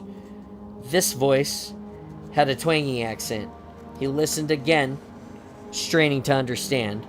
I'm Vice Admiral Danforth Whitcomb, temporarily in command of UNSC Military Base Reach. To the Covenant Uglies that might be listening, you have a few seconds to pray to your damned heathen gods. We have been betrayed by those we trusted most, thundered an Imperial Admiral and Regent Command of the Combined Fleet of Righteous Purpose. Zaitan Jar Wattenry. He shook both fists as he spoke. We have been betrayed by our prophets. The Sangheili stood over 3.5 meters tall and wore silver armor covered with the gold forerunner glyphs of sacred mystery. In the center of the oration chamber, aboard the supercarrier Sublime Transcendence, Sublime Transcendence, Zaitan's image was holographically magnified. so he towered 30 meters before them. An image replications made his face present in 4 directions simultaneously to the crowd. Zaitan appeared no less than a god. Shipmaster Voro stood at attention and watched the legendary commander. He had never been defeated in battle. He had never failed at any task. No matter what the challenge, he was never wrong. The Imperial Admiral's only flaw was that he had been so revered, some said even so than any prophet. For the sin, he had been exiled to the fringe worlds, to the vast Covenant Empire. This had happened before. The former Supreme Commander of the Fleet of Particular Justice had never returned from the glorious mission the prophets had sent him on. Zaitan had summoned all the factions of the Sangheili and joyous exultation. He was, in Voro's opinion, their best chance for survival. Voro was one of 30 representative shipmasters who had been called from the 200 vessels in orbit to hear these words. I, like all of you, believed in our leaders, in their holy covenant, Zaitan continued, his voice resonating off the Silver Stadium dome overhead. How could we have been so willing to believe a covenant of lies? Zaitan paused and looked out among them. The 30 shipmasters and their guards seemed to swallow by the empty space in the chamber. Designed for a capacity crowd of 3,000, no one dared to speak. They have called for the destruction of all Sangheili. They have aligned themselves with the barbaric Jerohanai, Zaitan said. He hung his head, and his 4 jaws opened, slack for a moment. And then he looked up, a new determination burning in his eyes. The great schism is upon us. The unbreakable covenant writ of union has been split asunder. This is the end of the 9th and final age. A grumble echoed within the oration chamber. These words were the grossest sacrilege. Today, however, they could be the truth. Zaitan held up a hand, and the dissent quelled. You must now decide to surrender to fate, or resist and strive to persist. Myself, I choose to fight. He outstretched both hands to his audience. I call upon you to join me. Let the old ways fade and battle by my side. Together we can forge a new, better union, a new covenant amongst the stars. The Sangheili shipmasters roared with approval. It was an inspired oration, but the prophets had used words to trick them all before. Shipmaster Tano had let words and their more dangerous byproduct beliefs cloud his reason. Words alone would not help them. Voro crossed his arms over his chest. Amazingly, Zaitan saw this gesture and turned to face him, locking gazes. You disagree, shipmaster? A tomb-like silence smothered the stadium. Voro felt all eyes now upon him. Speak then, hero of the battle, for the second ring of the gods, and de facto commander of the Second Fleet of Homogeneous Charity. Zaitan waved him forward and offered him the center pulpit, an unprecedented and generous step from one so high. It stunned Voro to hear such honorifics attached to his name. Zaitan knew what had happened, who he was. Of course, his intelligence network was legion, and what better way to silence questions than with compliments? Voro, however, had not survived treachery and war and sundering of an age to be silent now. He willed himself to step forward. The urge to supplicate before Zaitan was overwhelming, but he resisted. It took all of Voro's strength to cross the distance with all watching. He stepped upon the center stage, and his image appeared holographically magnified. A titan towering now over the crowd. I agree with what you say, Voro declared.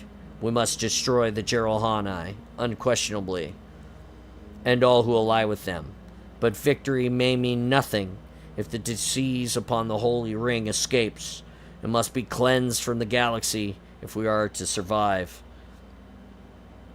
A murmur of assent passed through his fellows. Zaitan nodded as well, and then made a slight gesture with his hand, indicating Voro step down. He gave a short bow to the Imperial Admiral and withdrew. Voro made it to his seat without betraying how he shook inside, without revealing to the others how stunned he was that he had survived. Zaitan reappeared upon the stage. Your words of wisdom, Shipmaster Voro, which is why I have summoned Jiralhan I Alpha leadership under a banner of truce to this world. An outcry rose from the gathered shipmasters.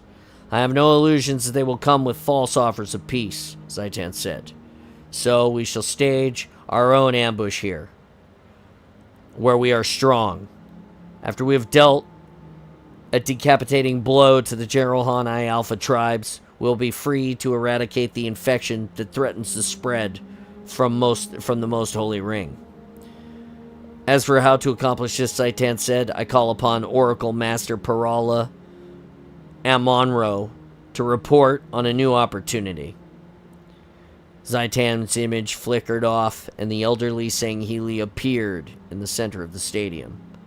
Parala had long ago been counsel to the Prophet of Regret, bent with age. A fierce intellect nonetheless shone in his milky eyes. We have most disturbing intelligence, Parala said, with distaste. The humans have wreaked havoc with their demons, destroying the first discovered sacred ring construct. They were at the second ring as well, and have apparently discovered yet another world of Forerunner design. They must not be underestimated. While this galled Voro, he had seen for himself the human-captured bloodied spirit, and reluctantly attempted to accept the Oracle's master words as truth. Here, Parala said, is an intercepted and translated human slip-space transmission. Human voices screeched through the stadium air. A translation overlaid the offensive human words, and Voro listened as the incidents upon the second Halo relic were reported. Parasitic infestation known as the Flood has contaminated the construct, attempting to escape. Unknown coordinating intelligence suggests Fleetcom Nova bomb the Delta Halo.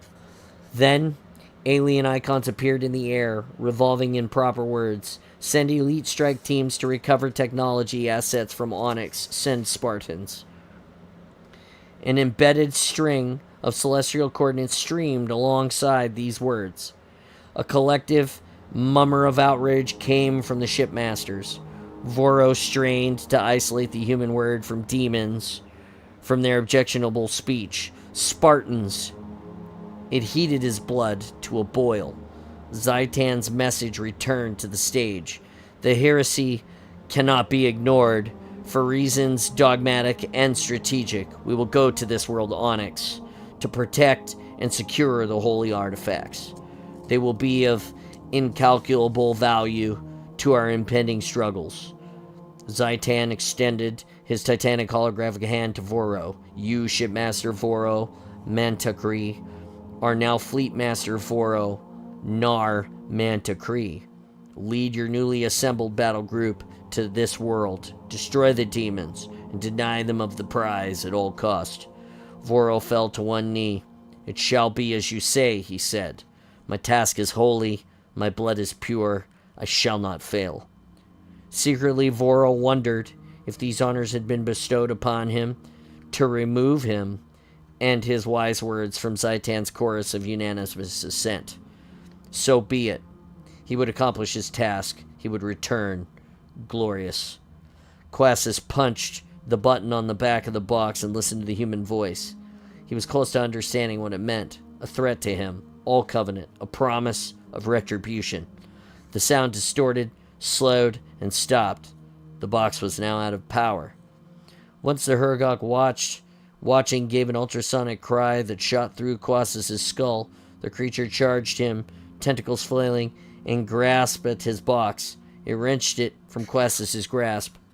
Other Hergok charged and tried to take the box from their fellow. Did they understand what the humans said? Did they understand the danger? There were more Huragok around him than he had realized. The shadows rippled with their buoyant bodies, each with 6 glassy black eyes firmly fixed upon the human voice box. The Huragok rushed to the box, back to the great cylinder, to the panel where the box had been removed. There were multicolored wires inside that matched those inside the box. Huragok twisted these wires together. Tiny sparks danced. Red symbols flickered upon the display inside of the box, and the device spoke once more. True to their nature, Huragok were just as likely to fix something broken as they were likely to take it apart, something that worked perfectly. A dozen Huragok pressed closer and closer around the device, all squirming, tentacles and glistening eager eyes. This is the prototype Nova Bomb, 9 fusion warheads encased in lithium tritioride armor. When detonated, it compresses thermonuclear yield 100-fold. I'm Vice Admiral Danforth Whitcomb, temporarily in command of the UNSC military base Reach. To the Covenant uglies that might be listening, you have a few seconds to pray to your damned heathen gods. You all have a nice day in hell. Quasis pushed his way through the throng of Huragok. He had to get to the thing, pull those wires. There was a flash, and the most beautiful light, and more glorious heat than he had ever. A battle group of 18 destroyers, 2 cruisers, and 1 carrier collected in high orbit over joyous exultation, and drew in a spherical formation about their flagship, the Incorruptible. They shimmered blue, white, and vanished into slipspace. A heartbeat later, Vice Admiral Whitcomb's ploy of slipping the UNSC prototype Nova Bomb into the Covenant supplies had finally paid off. A signal ignited between joyous exultation and its moon. Every ship not protected on the dark side of the planet boiled and vaporized in an instant. The atmosphere of the planet wavered as helical spirals of luminescent particles lit both north and south poles, making curtains of blue and green ripple over the globe.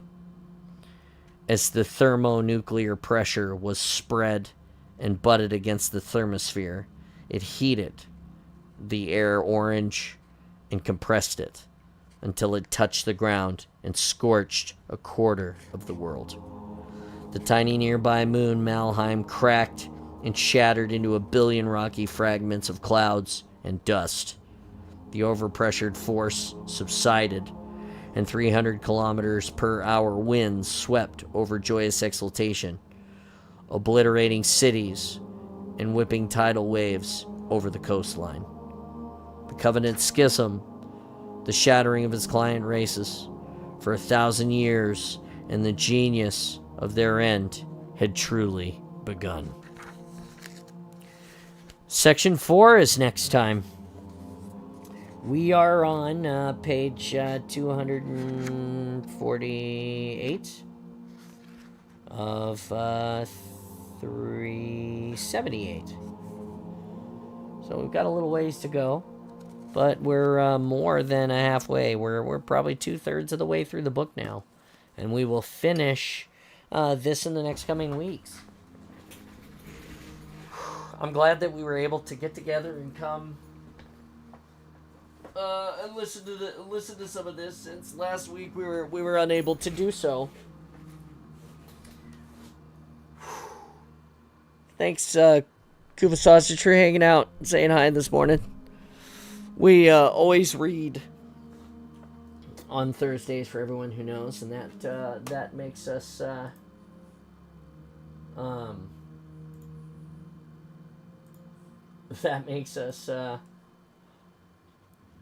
makes us awesome, more awesome, because we get to expand all the things that we love by listening to the books and stuff like that. It's all good stuff.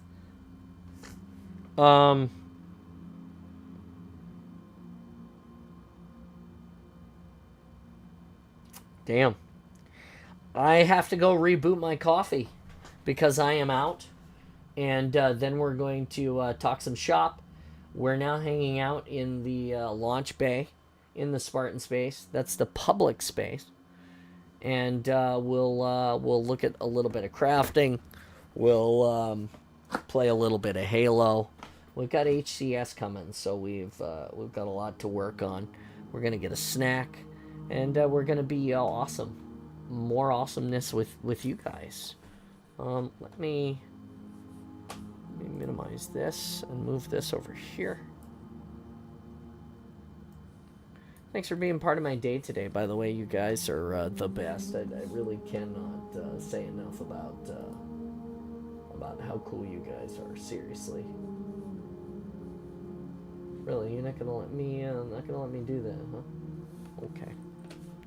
I'll just put it over here then. And we'll go like this. It's like that and like this and like that, and it's like this and like that and like this, and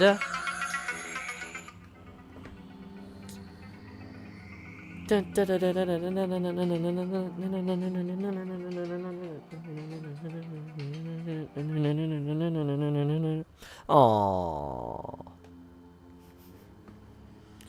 My wifey has texted me again. Let's see what she says now. Oh, nothing. She just says she loves me. Isn't that nice?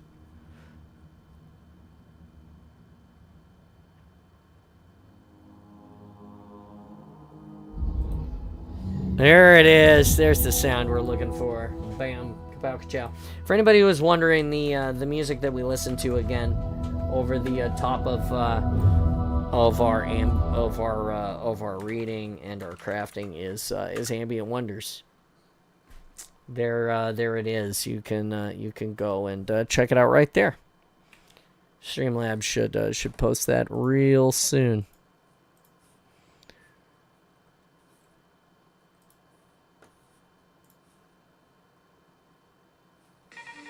Okay.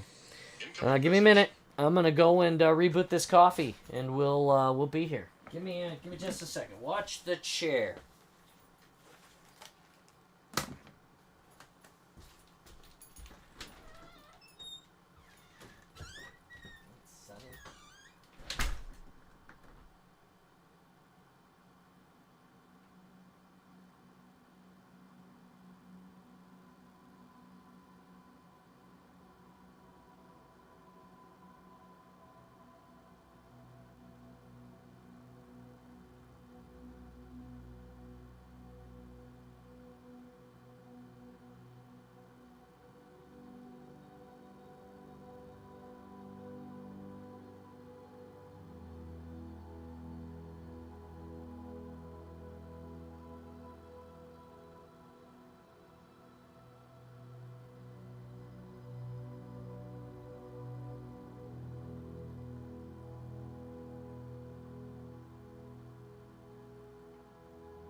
not just back, I'm back with the best stuff ever. By the best stuff ever, I mean I'm back with popcorn from the baseball game yesterday. Which is, you know, it's actually really good stuff, so, you know, it do be like that.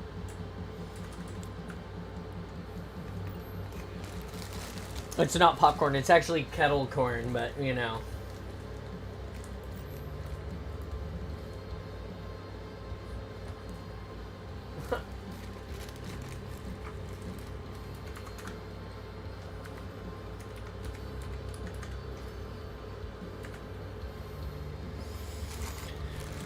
Alright. Well, a little bit of sandwich time, maybe. A little bit of Halo grind. Oh no. The Mariners game starts at 1 today. I would like to listen to that some. I'll probably share that with you guys. Hey, what's up? What's up, Ghost? How you doing?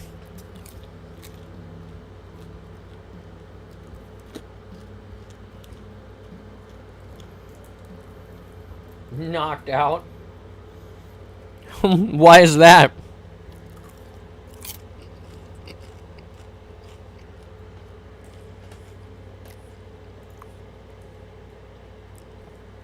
That tracks.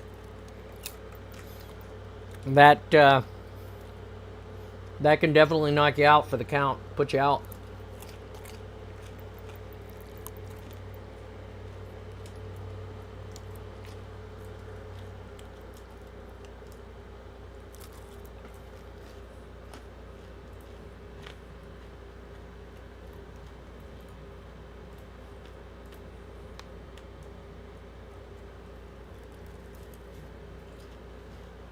Mine claim to be the least sleepy ones.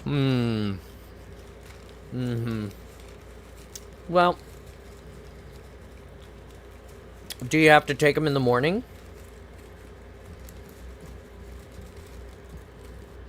You could shift them to the evening and utilize them for your to help you sleep. Maybe.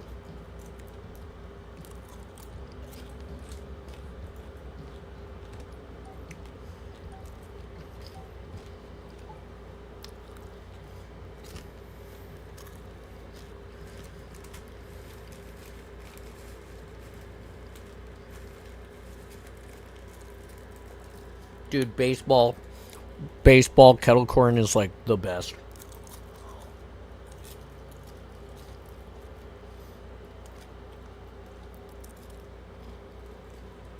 Oh no.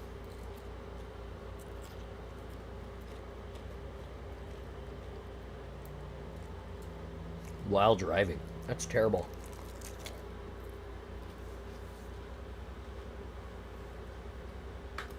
On a United States chips brand that tastes good.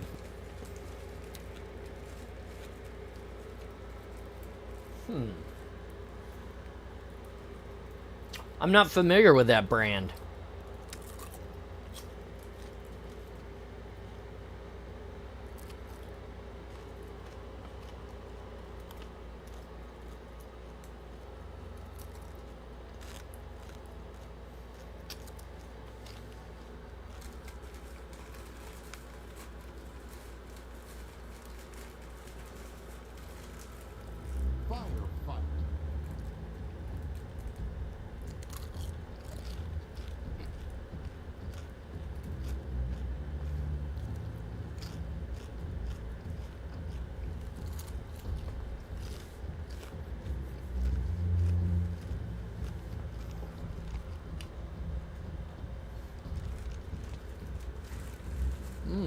Alright.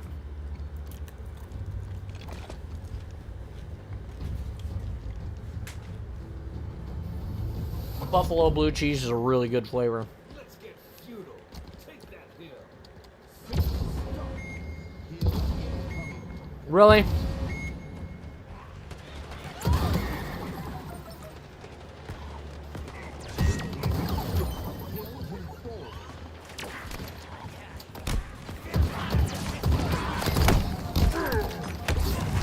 dead already. Wow. It's gonna be like that.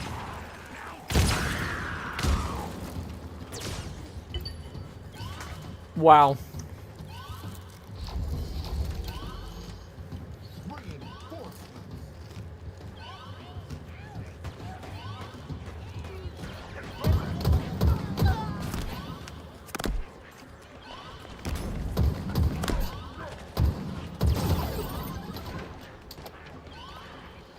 Just started, GA. Just working on firefight now.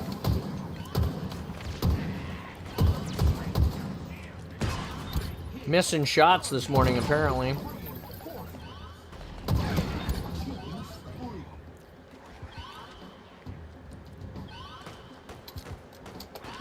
Kentucky Fried Jackals, nice.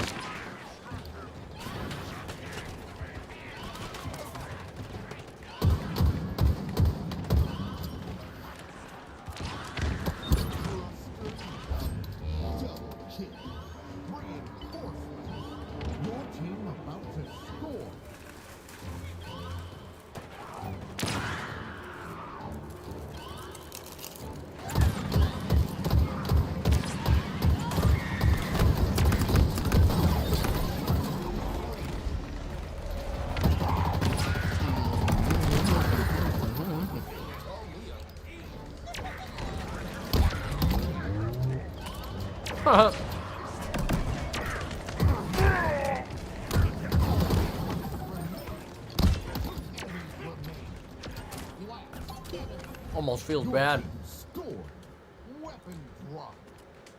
SRS 99 S7 anti-materialism rifle obtained.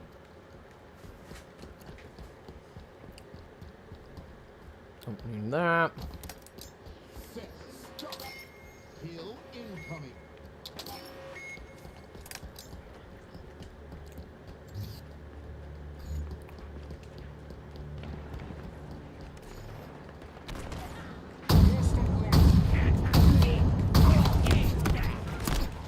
God damn, really?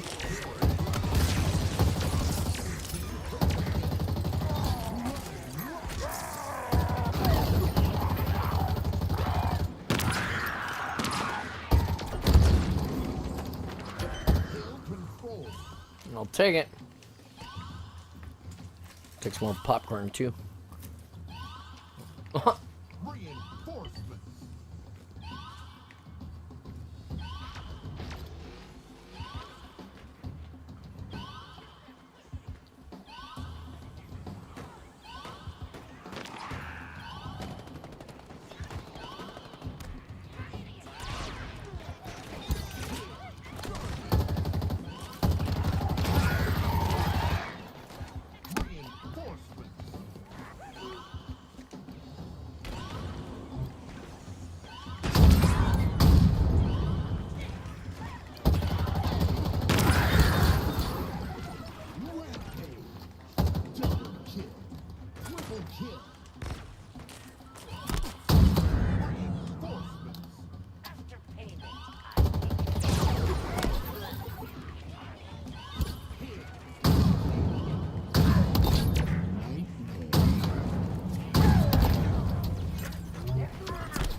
Oh, god damn it!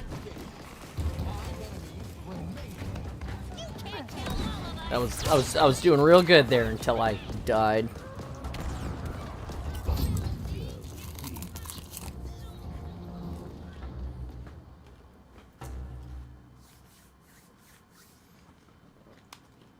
$700 or 750 gram bag for 8 pounds.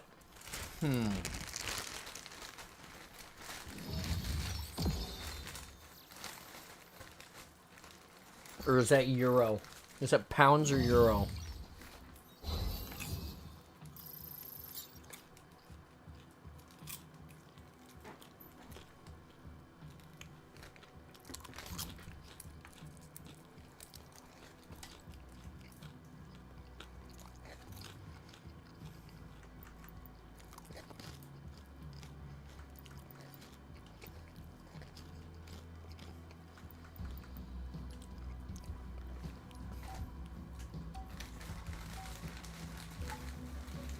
Euro. Okay.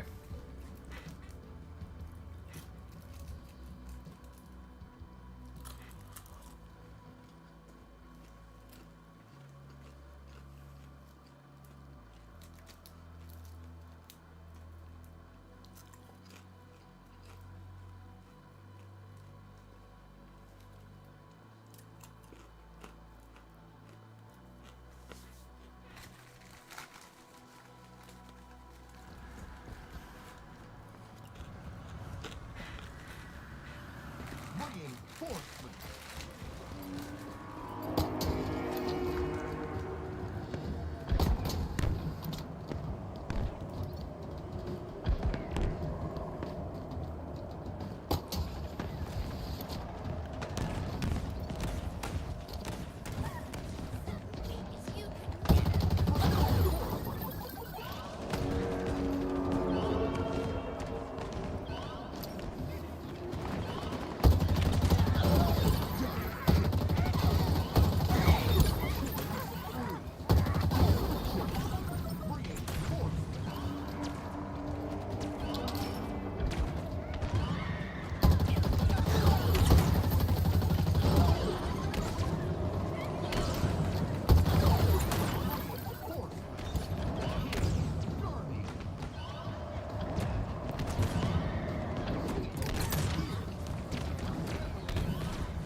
Not bad, I guess.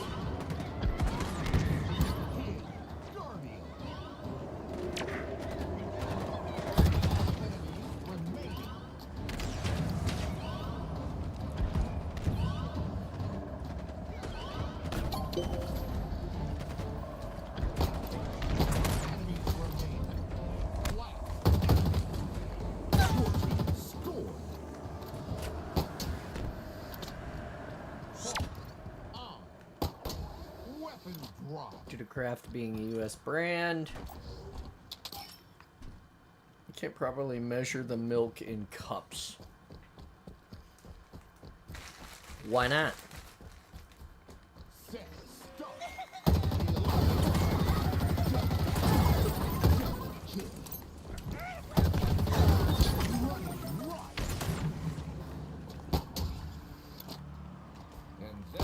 Also, ad break. Well, that makes me sad. Hill ready. Hill control.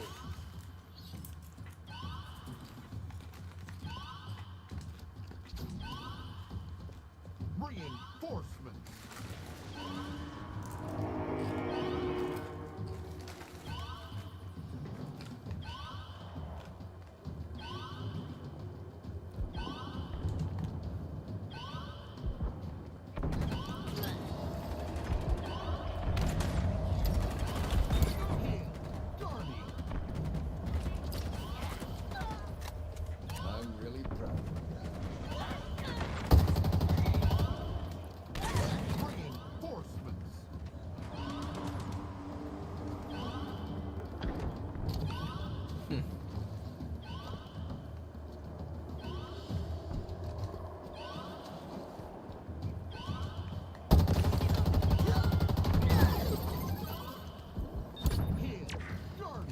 Wow.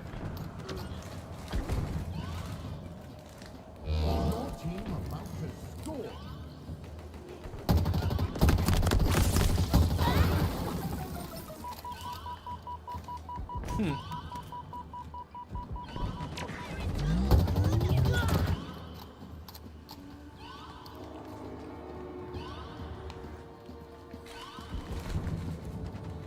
Just warming up.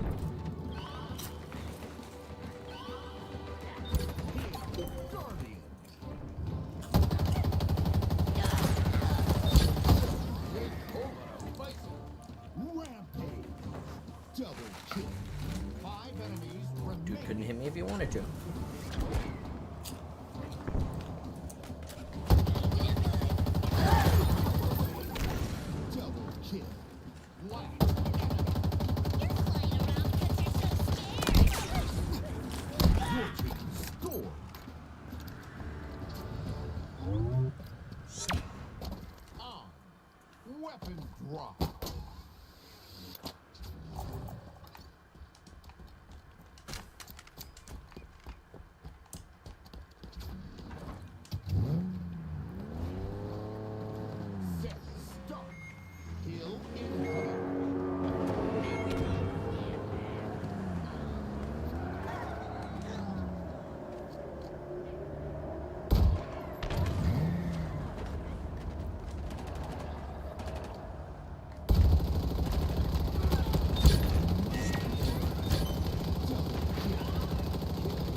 I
think the next space is going to be Pelican.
Bye, Hog.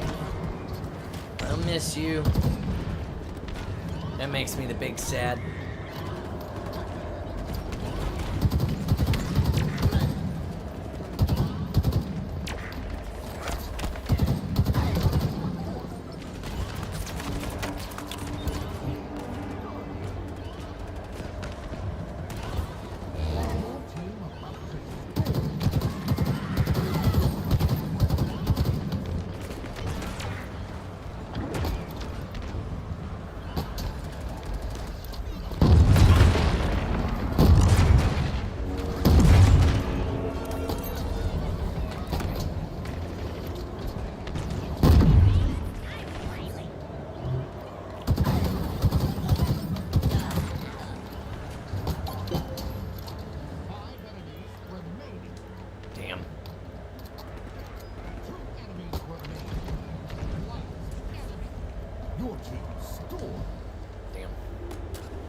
How am I the last?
Oh, I got stuck. I heard it too, right as I died. That was crappy.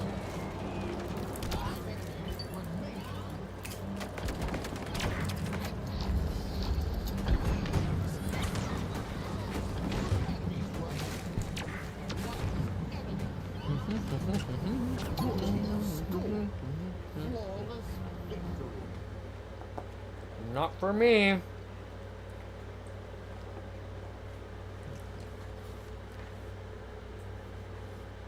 There's one. There's one.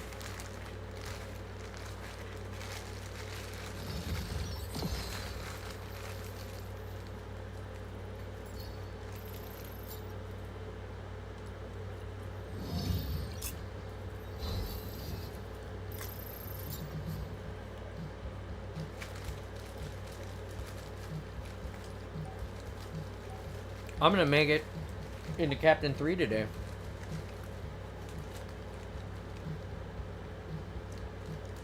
That's not bad.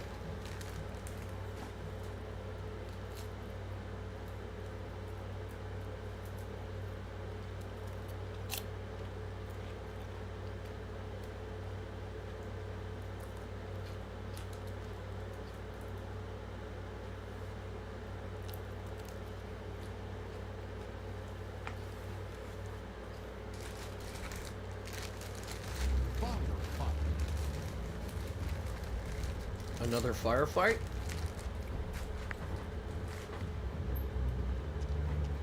Oh no, my puck, no. No. No.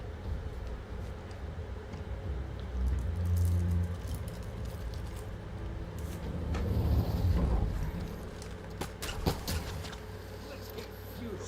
Take that hill. Set. Stop. Hill incoming.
Dun dun dun dun dun dun dun dun.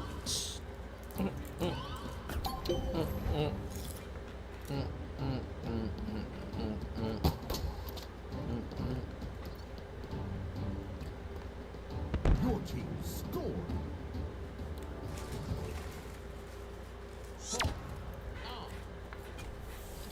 Weapon drop.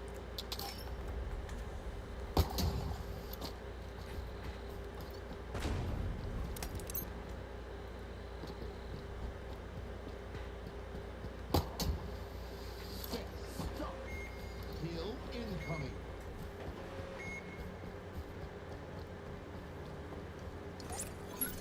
Like a leech, I reach.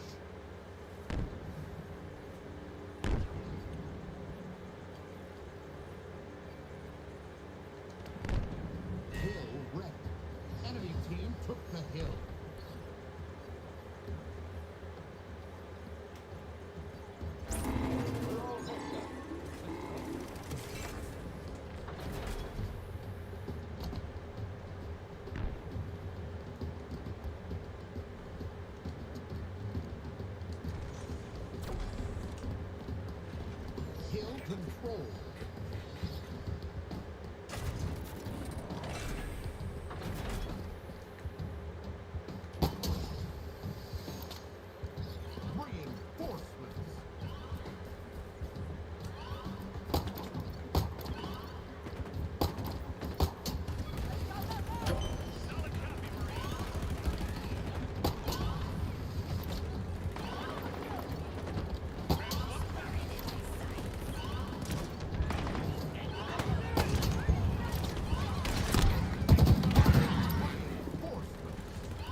shit.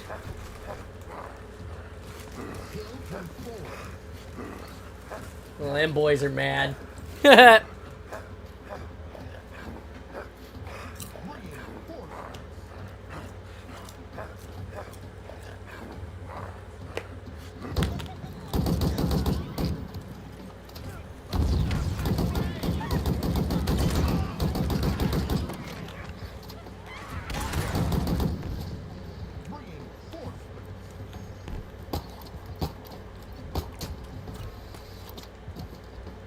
Enemy team took the hill.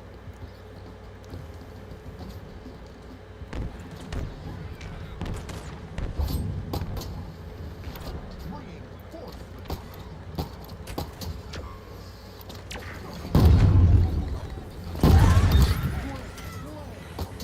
Double kill.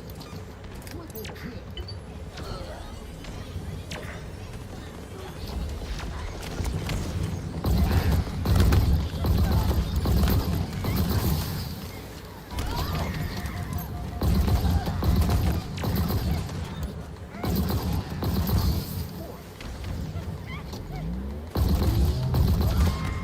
Hill control.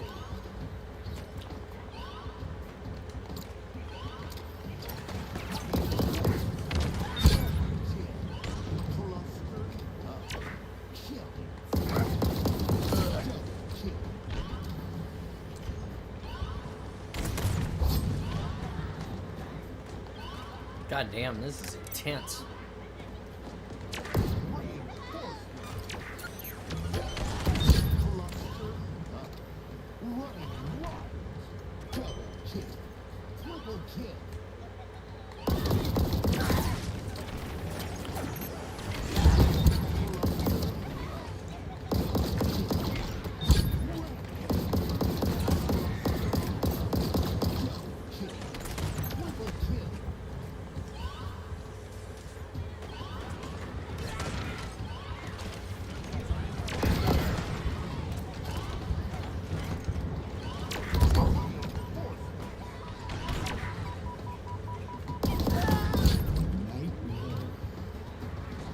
Damn, Gunslinger.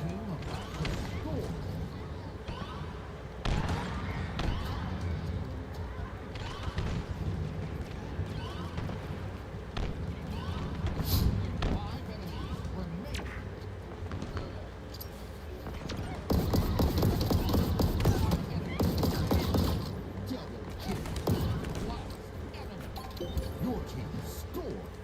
Here, Guardian. Thunderstorm. Ooh. Weapon drop.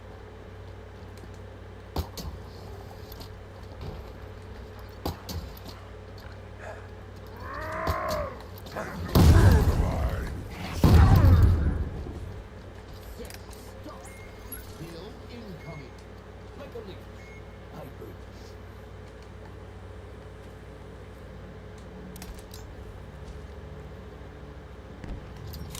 Whoops.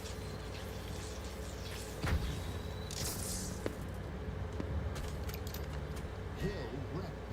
Enemy team took the hill.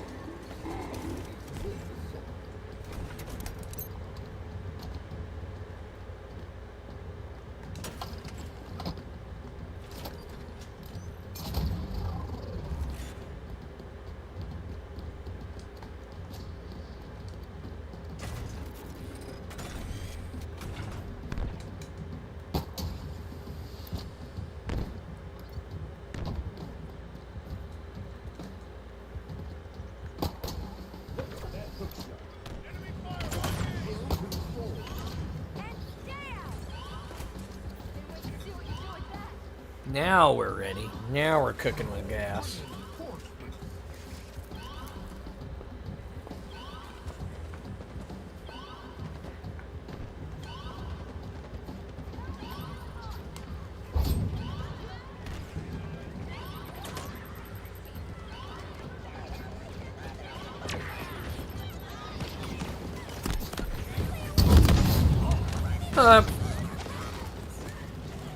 I didn't want to hammer him, so I shot the rocket and killed myself. How nice.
Oh, down again. Sweet. Triple kill.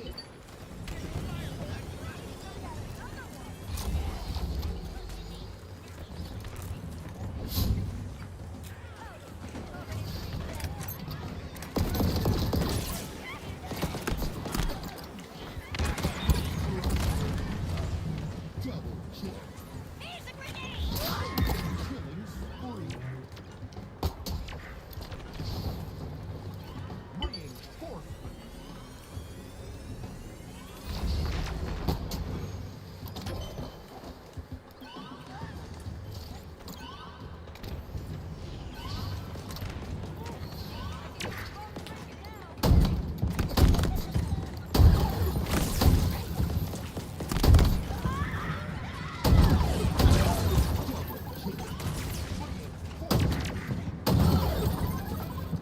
Sweet Oaken's ears. Damn.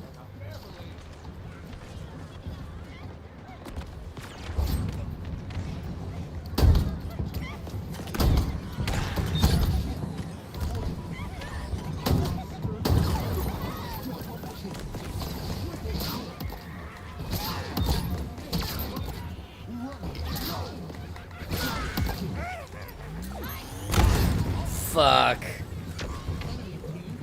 Wasn't shit I could do about that one.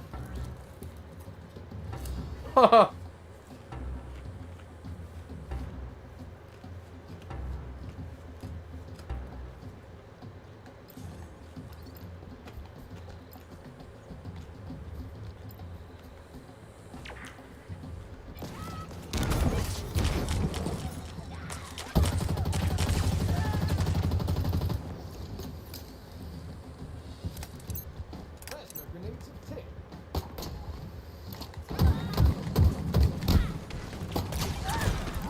Reinforcements. Kill control. Your team about to score.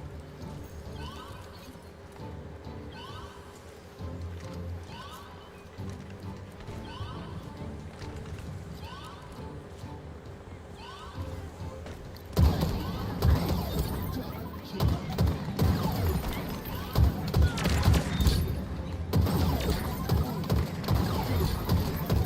Cluster. Triple kill. Kill tech. 5 enemies remaining. Friends. 2 enemies remaining. Can't just drop down on me. Your team scored. Sniffing. On. Weapon drop.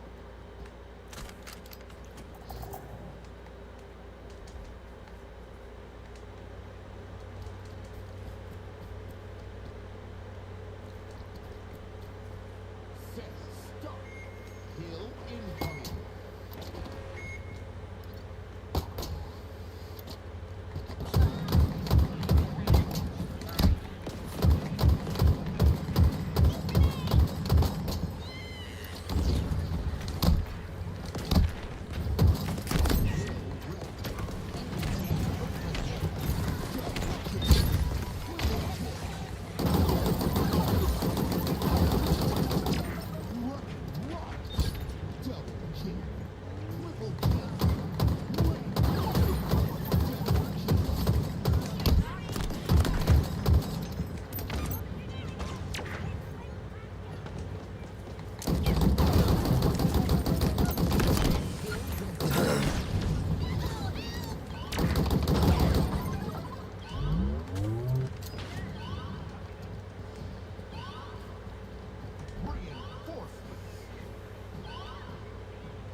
will be Buddha ready.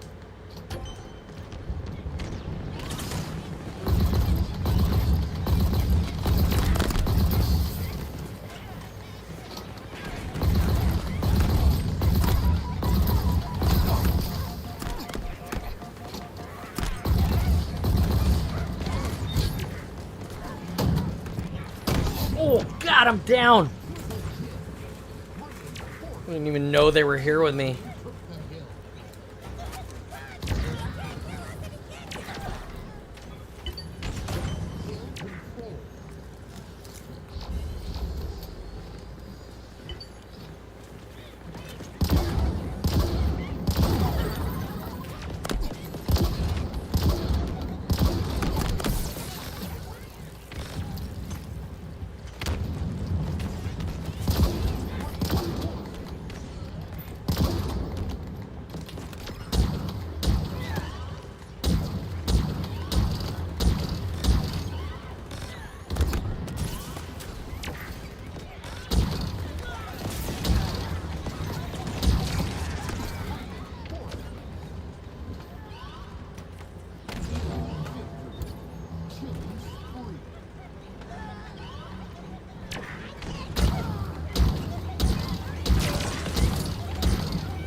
There it is.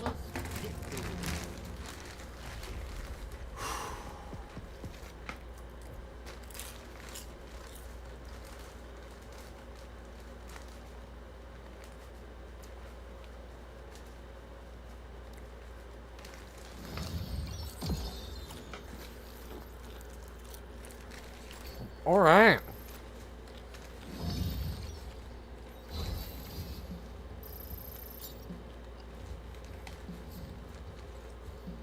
Hopefully we'll get some more people to come and play with us. Thanks for hanging out with us today, making us part of your day. You already missed the reading. We did that. But we're hanging out and playing some Halo. Here in the Discord now. And you can totally come and be part of that if you'd like. Mm-hmm.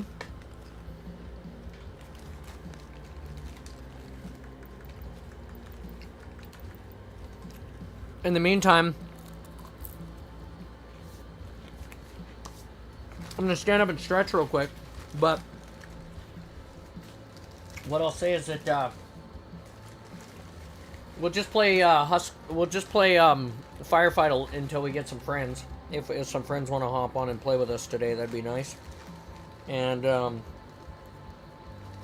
then we'll go to Husky Raid. If you know, if we get buddies. Mm-hmm. Just my plan.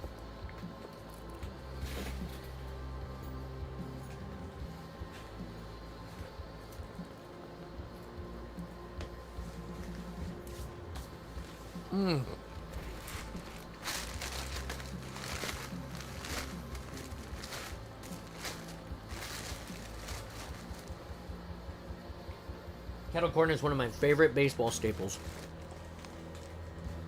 So good. It's sweet and good.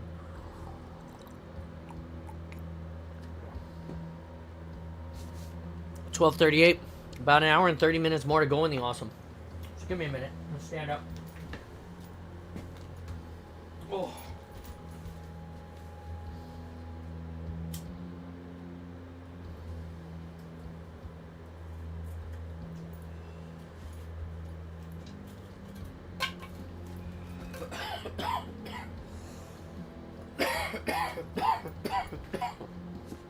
Thank you for awesomely existing with me today.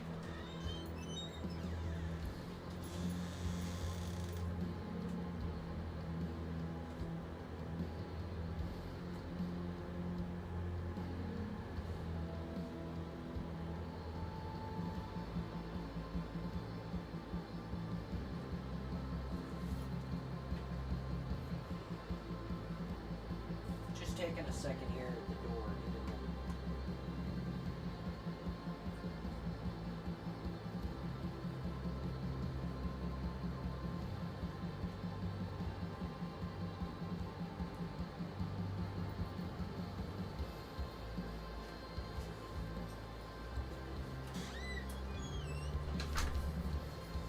All right.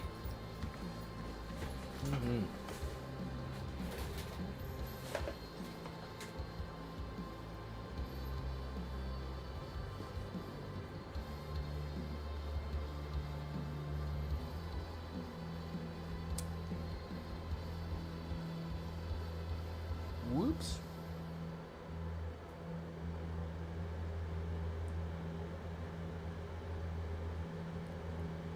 Whoops. Ooh, oops. Oopsies. Here we go. Playing some more. Hey, thanks for making me part of your day, guys. Once again, I appreciate it, everybody. We're 462 follows, 16 subs. Goal is 50. And we're going for 500 follows. So tell your friends about us. Bring them. Come watch the awesome live. It's an experience for sure.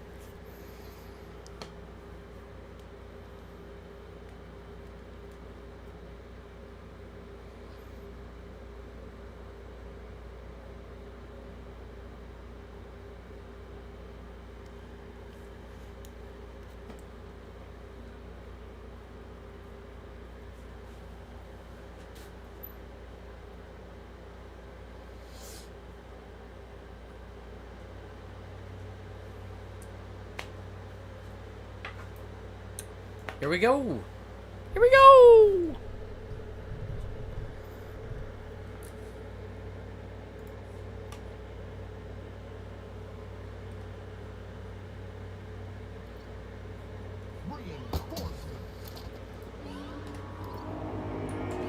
Again, just the middle of an already started match. God, I hate it.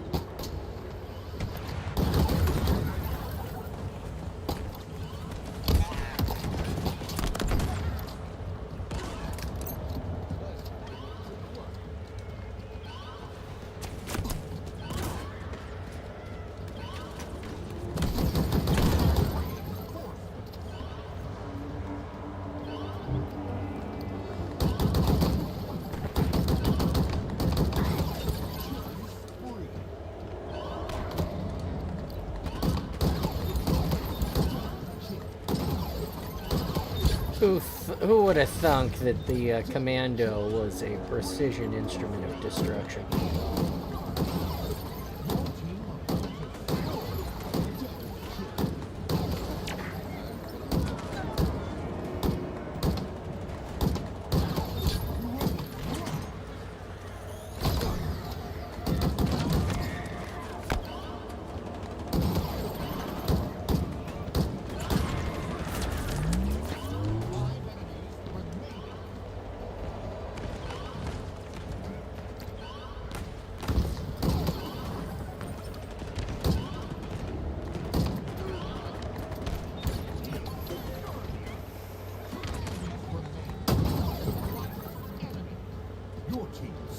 Okay, well, I'll take it.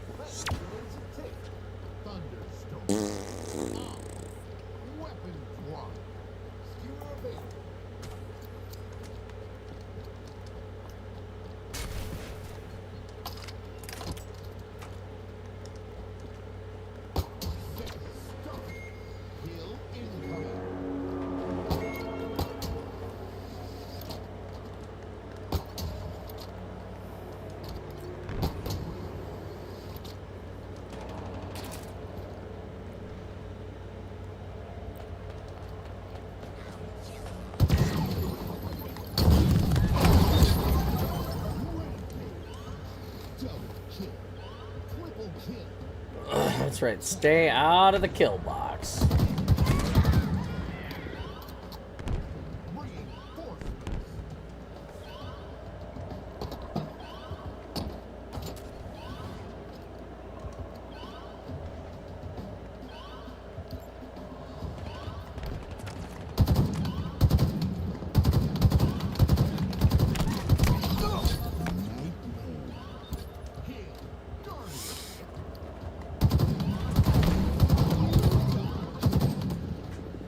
Kill box.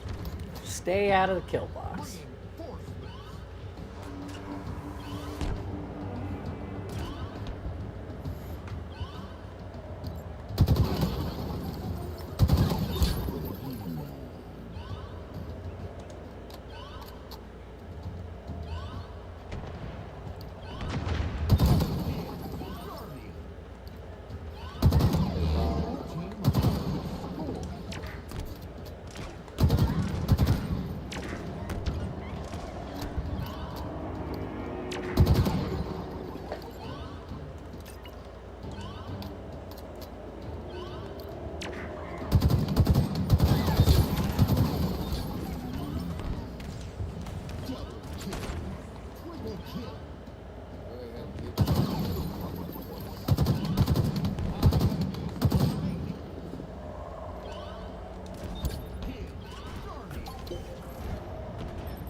Your team scored.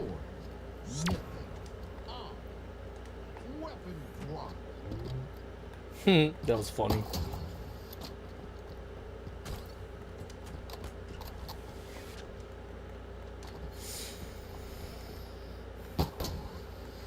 Set start. Kill incoming.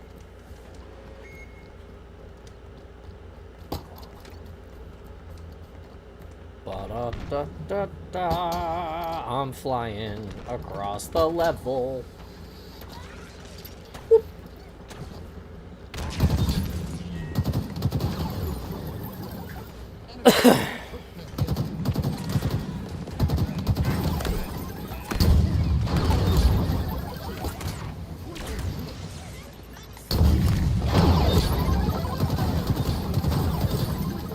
Dude, I don't feel bad, but I almost feel bad. I'm just fucking robbing all these dudes' experience and shit.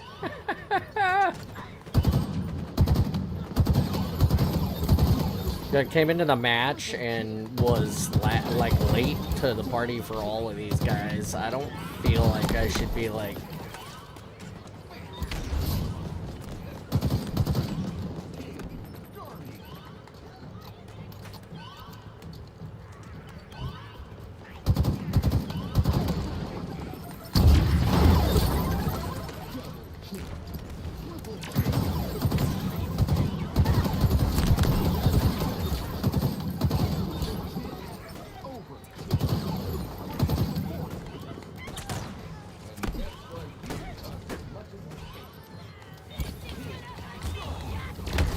Oh, no!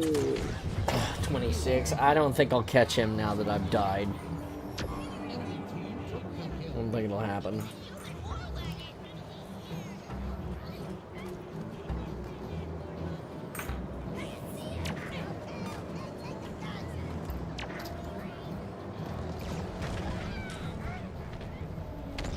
Wow, that was genius.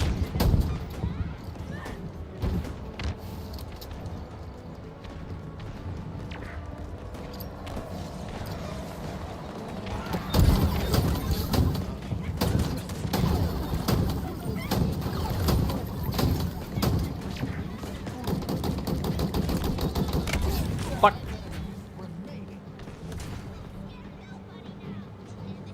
Just in there giving it the beans. Origami. Our fearless leader didn't come to save me. I came to save him, but I died in the process.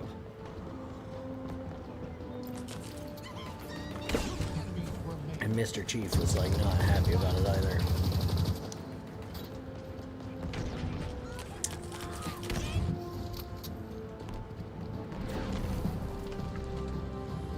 Spot me all the way over here, huh? Your team scored. Flawless victory.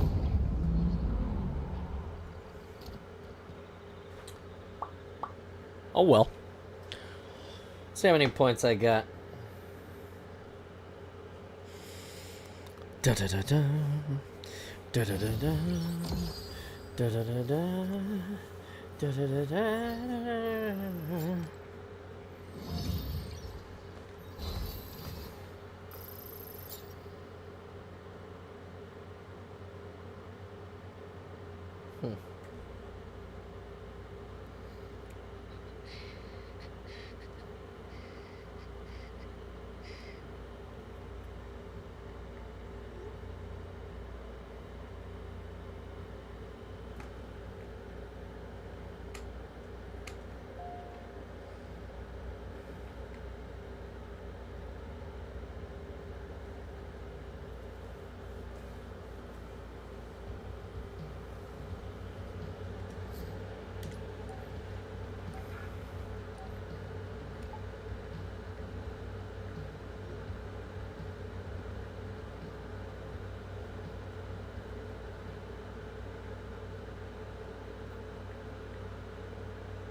Alright, here we go. More fun. More fun. More fun. Up next. It is so quiet today. It's unusually quiet. I've got you guys, which is great. We've had 6 to 8 people all day.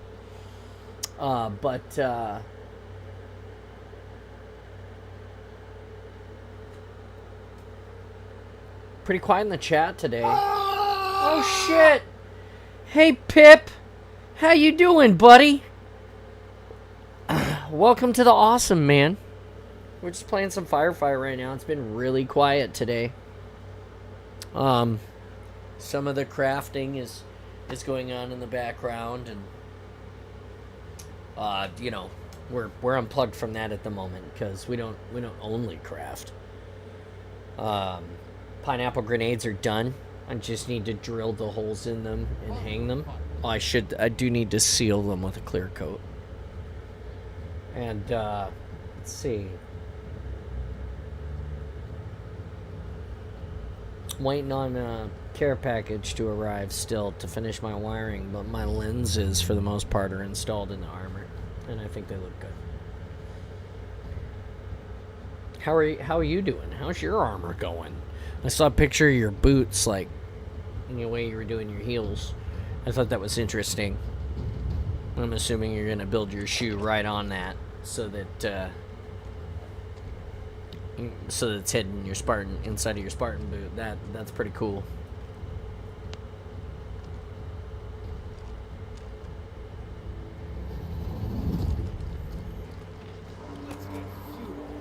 I'm gonna go this way.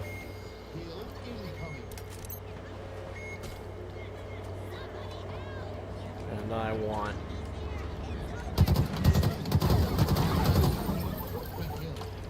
this. Hell, you did. Come here. Because there's more BR ammo over here. Been crafting like 12 plus hours a day for the past week. Built the vacuum machine last night. You were supposed to get a hold of me so I could help you with that. But good, that's cool. Did it work? Did it work out nice? Are you enjoying it, or is it? Do you not know yet? I still have not got that answer for you on that part number for the Peltier pump. Everything else is standard stuff. I just have to get that for you so we can get that. It's standard fans. It's standard fans to size. So whatever the size of your aperture is, by the way, to answer your question. I'm sorry I hadn't got back to you yet. I was planning on doing that today. But it's the standard size of your shoulder aperture. Approximately. you can wire in a rheostat, which I would recommend if you can, that will allow you to control the RPMs of the fan, which I believe you can do if you have a rheostat that controls the voltage of the fan. So you can click it on and it'll have like low, and then you can turn it up higher and higher and higher, I believe is how that works. And that way you can tune the fans to not build ice on your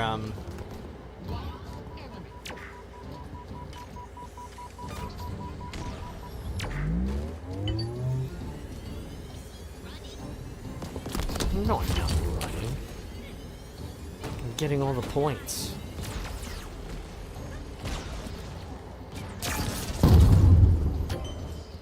Because I'm a greedy son of a bitch and I wanted the 2 revives, god damn it.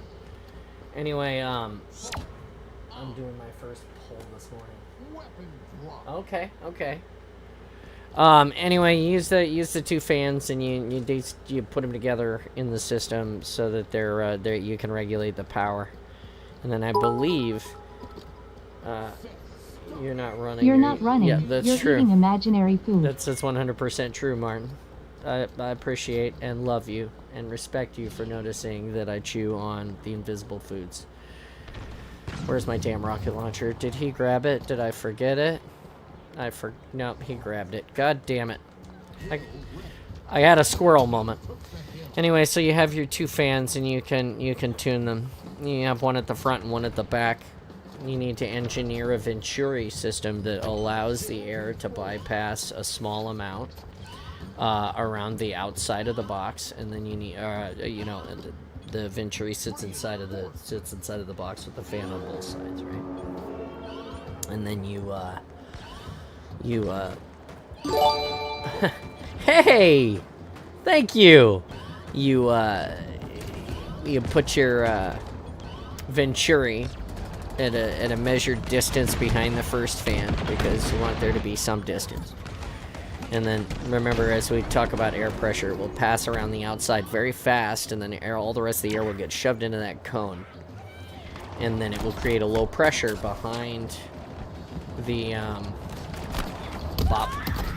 low pressure behind the cone on the inside, and that low pressure is where you want to have the backside of your water pump.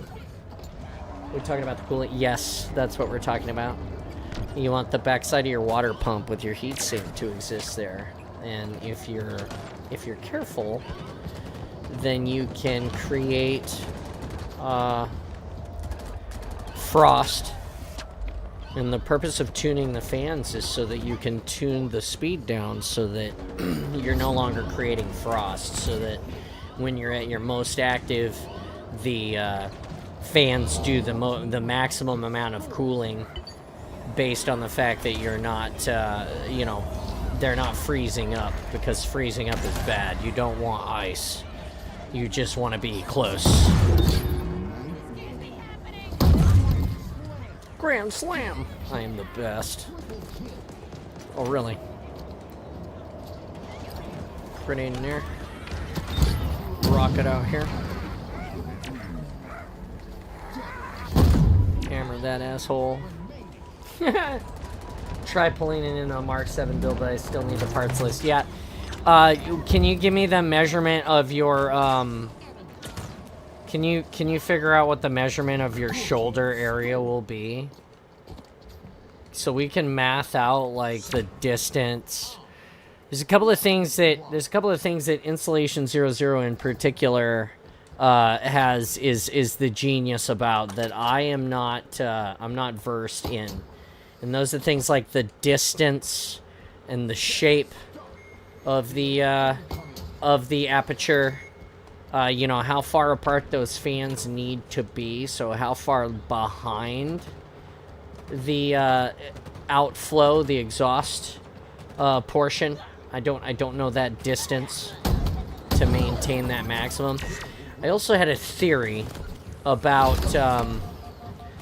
compression, but it would require you to make your own we'd have to design something, but if you had a couple of fans that turned opposite of each other on the intake side, you could not only pull the air in, but you could compress the air,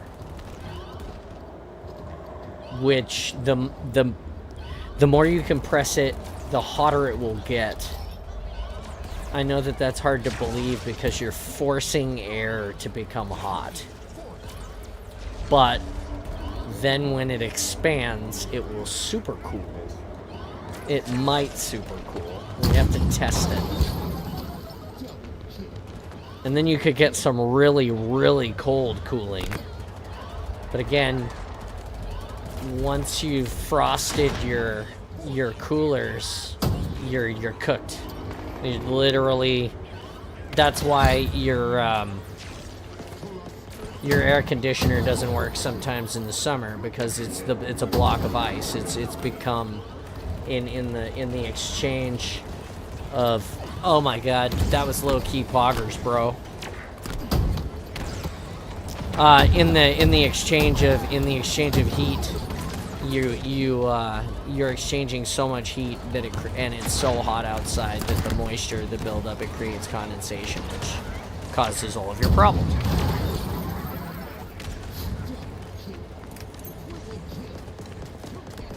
Not wasting the rocket on that guy.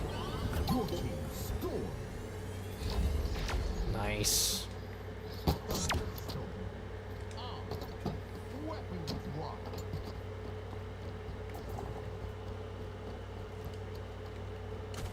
Give me that AR. Rockets. My limiting factor is modeling around the pump. Okay, so yeah, so what I'll do is I'll reach out to Installation 00. He seems to be watching today. And thank you for all of the gifted subs. Holy shit, 1, 2, 3, 4, 5. There's a hype train. We've got a hype train. I gotta share the hype train, but I can't because I'm doing the thing. There you go. Share. Hype train! Rather than having two opposite rotating fans, would not suffice to have stator vanes. That's what I'm talking about. I was thinking at first if you had like a shaft off of the one fan that could drive multiple opposing counter-rotating blade surfaces. It's all like building a jet engine, right? Except in this case, we want to build it so that it can cool instead. But I feel like the beauty of compression is later when you start talking about actual armor application for Project Mjolnir. You can heat those. You can, once you have that pressure, you can use that for things like bleed air, for heating, for, just like a jet engine. If you make that hot space first, you could do a lot of cool things. Somebody help me 3D scan myself so I can work. Wow. Interesting. 3D scan. What program are you planning on using? Because I have tested several on my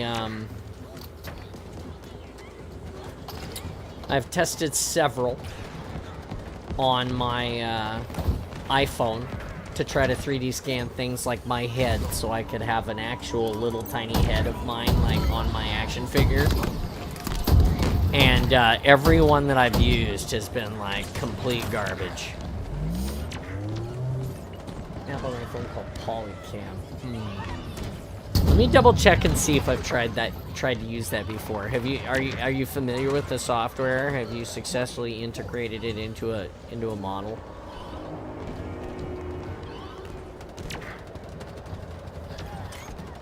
Reload.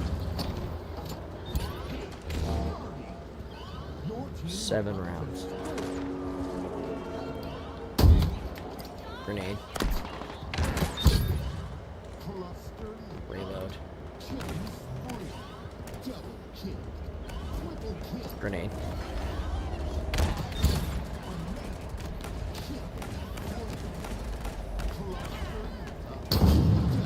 Rockets out, rockets out. Grenade out.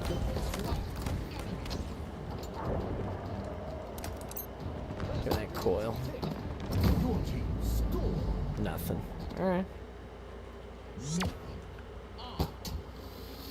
Weapon drop.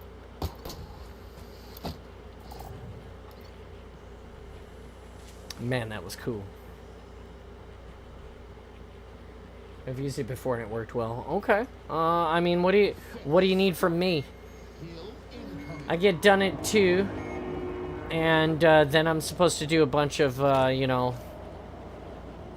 Well, I have to do some crafting and some things still, but you know, I'm always willing to learn something or help.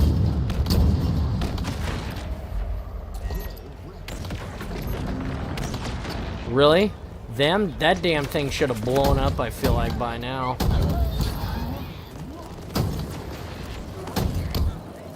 Dumbass. I've used it before, damn. Oh, hey, I don't know. I got nothing else. I lost my train of thought. I think I pretty much covered it all. Like I said,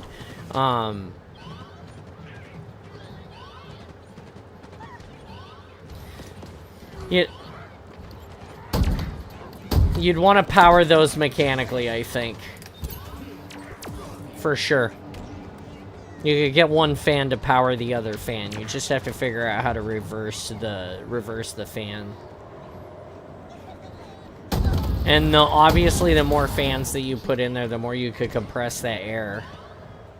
You could also change the fan blade profile so you have more fans with a more efficient fan blade, or larger fan blades that spin more slowly. And you could adjust the speed of the fans of each stage, which would not really compress the air very much, but it would change the way the air that flows at different speeds. You could have one fan that spins at a speed and a clutch so that it works well at low efficiency, and then it's clutched so that it can work more efficient at a higher efficiency for a higher efficiency need.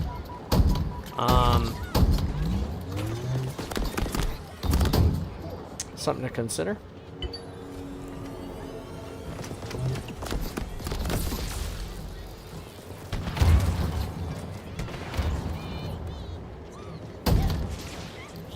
That's what we were talking about. We were talking about very similar to what you and I were talking about, is having possibly a baby reservoir, not very big, and then cycling through some sort of water pump with a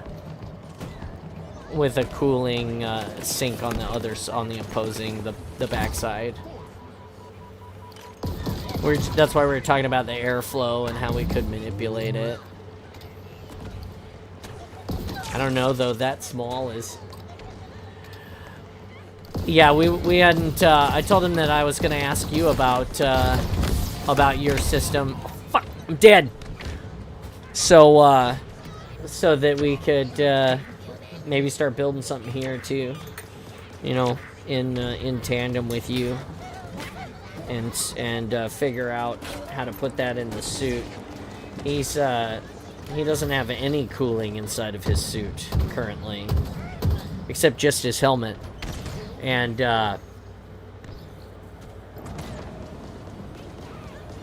that's it's really valuable to have if we can get it out there. But we do need to build it and test it.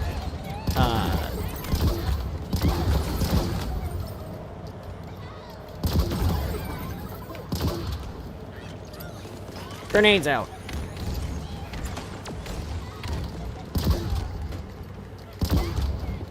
Wow, these suck so bad.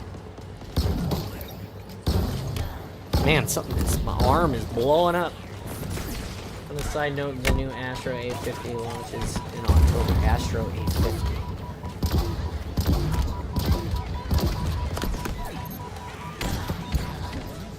Is that a headset? I don't want to sound. I don't want to sound like a dummy.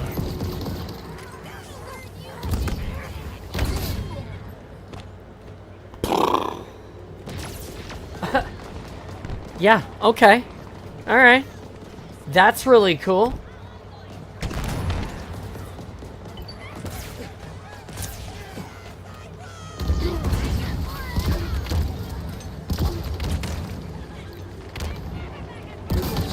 Oh, that's garbage. Did you see Bip-Bap just took that skewer in the face? Like, just shook it off.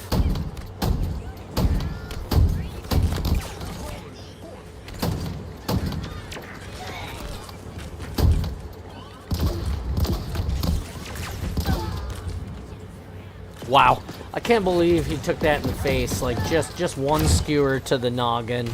Just shrugged it off.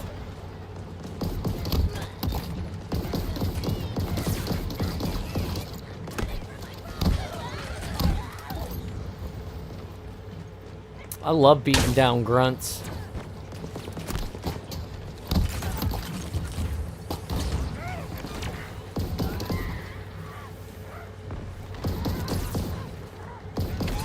I feel like if you stun them, the grenades should just go off in their hands.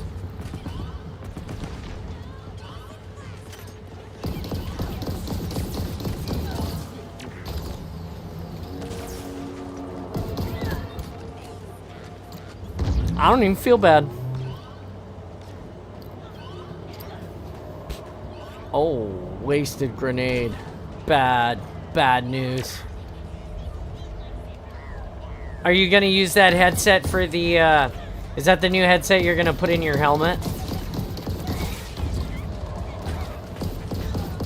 We still need to figure out, we still need to choose a, CB radio set, that we are not, or at least, like, CB band walkie-talkie set that we can deconstruct and put in the helmet. So that we have a separate band for talking to each other or talking to the booth.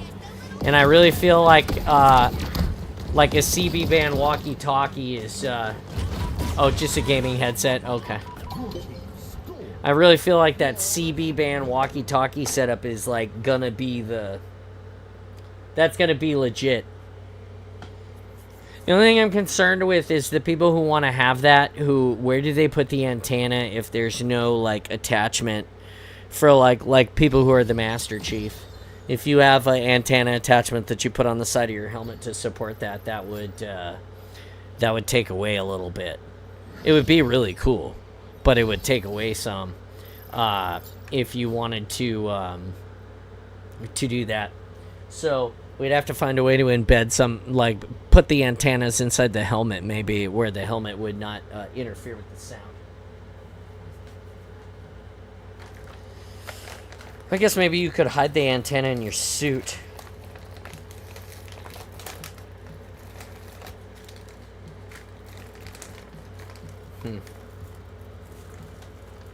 See, these are the moments that people miss.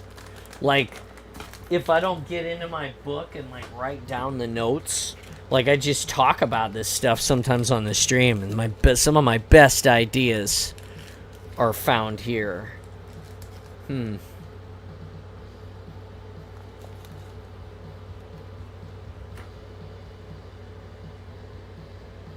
have a thought about that for a moment.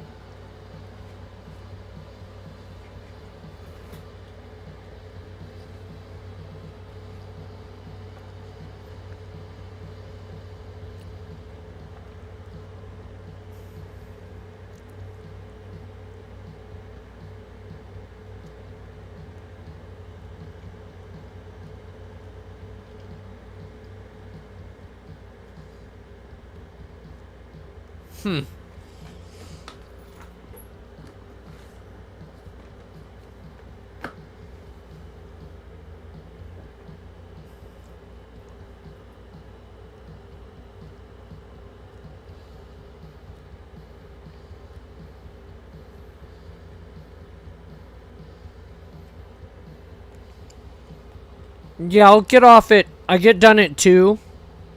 And I'll, shoot you a text. or give you a call when I get done. I gotta check in with my wife, but yeah, if there's not anything going on, I can probably help you. What are you doing the rest of the weekend? Here we go, drop it again.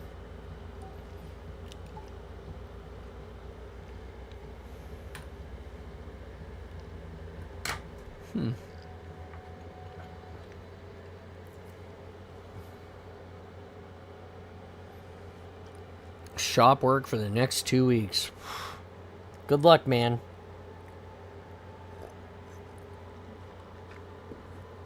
I'm counting the days. Saturday, I've got a new, Saturday, I'm going to the Tacoma Rainiers game with my family. I'm really excited about that. Last night, I was at Mariners flannel night with my wife, and I got a flannel shirt.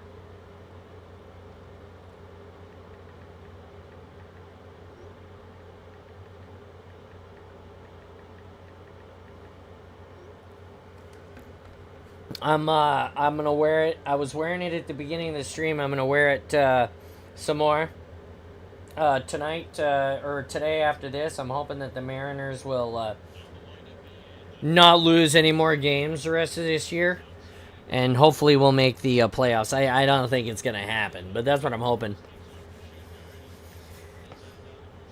And then yeah. It was cool. We went to the game. My wife and I, we got in the car after the stream yesterday. After the stream yesterday, I hung out for a little bit in the Discord, and then about 3 o'clock, we hopped in the car and we drove down to Seattle. We stopped by. I had met a guy on through the marketplace, and he was selling a jacket. It was brand new. Rainier beer jacket. They used to give it to their employees, and it's the same cut, the same Letterman style cut with the same collar and the same. Anyway, it has the bright, shiny satin red sleeves, and then it's got this wool felted gray, heavy duty shell. And the inside is like this wool Sherpa layer inside. Really light jacket. Really light. Like you would expect to wear this like in the summer on a warm evening, or maybe in the spring on a warm evening. I tell you what, that shit is like, it shit is not light. It shit is warm. It was like I was sweating in it just walking from the car to the stadium because I had just picked it up. Great jacket. I love it. So I got that. And then my wife and I stopped at a couple of the shops on the way to the stadium, and they had cycled all their sale hats. And so we bought 4, my wife bought 4 hats for us. So I got a few more hats for my collection. She got a hat. We got 2 hats. We got a hat that we get my matching hats is what we got. That was pretty cool. But it was nice because they were super, affordable. It wasn't like, normally those hats are like $50 or $60 a piece, and in this case, they were not even close to that. So it's nice. Nice to get out and spend some time together and have,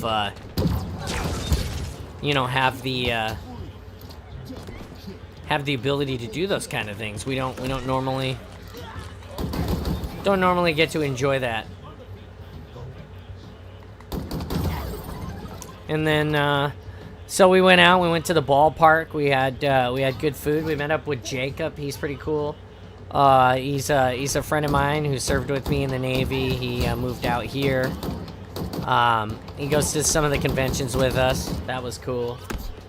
And let's see, what else did we do?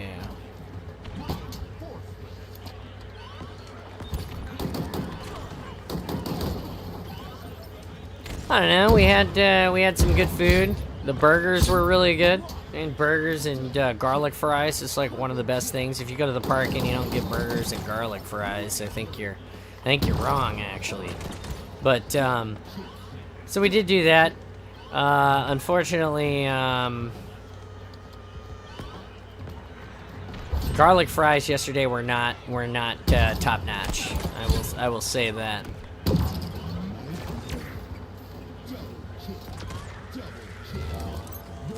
But it was still cool. We still had a good time. It was still amazing. And the food was good. The burger was good. All the stuff was good. So it was good. It was all good stuff. I couldn't be happier about the way the night was. And like I said, we got matching flannel shirts. It's just like, you know, my wife and I are gonna try to do that every single year now from now on, and just do flannel night at the Mariners, because the flannel shirts are they're really cool.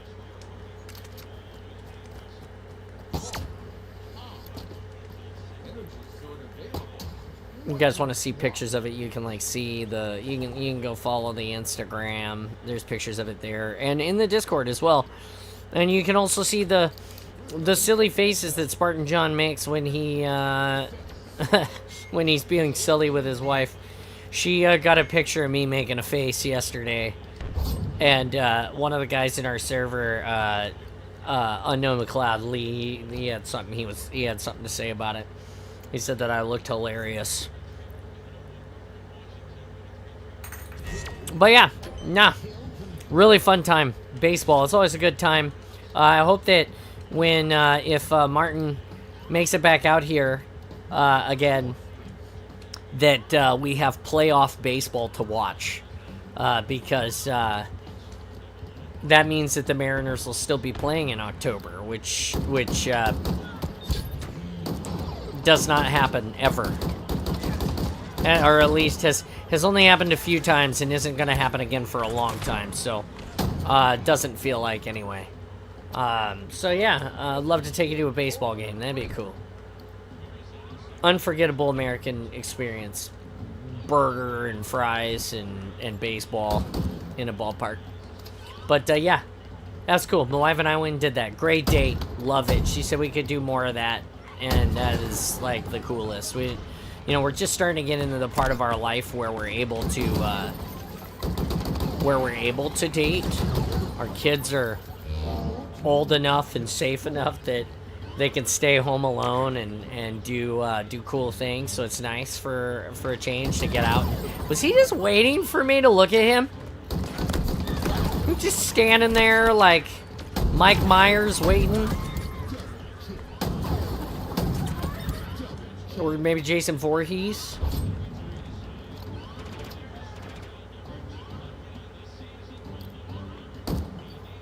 Anyway, like I said, went and watched some baseball. I got one more baseball game to watch on Saturday night at the Tacoma Rainiers, which we're really excited about. And then, what else? HCS is coming. It's not getting here any less fast.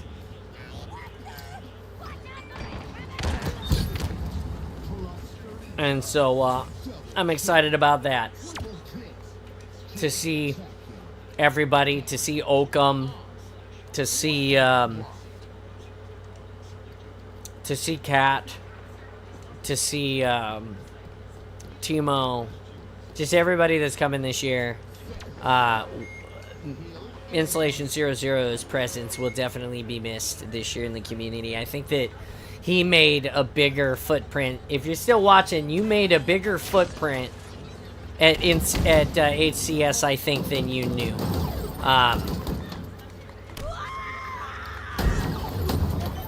And we'll be excited to have you back next year. I promise that it's gonna be as long as 343 puts the show on. We're gonna have you, and it's gonna be great next year.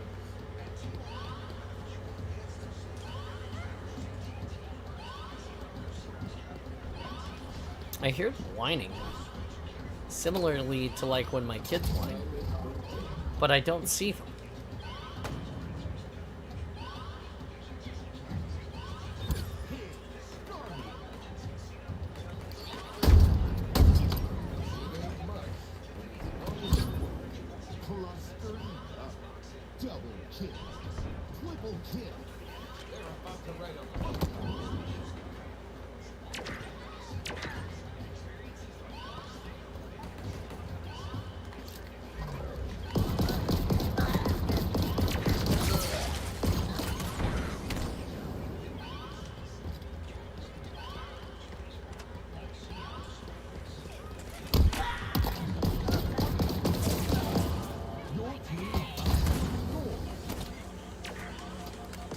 Well.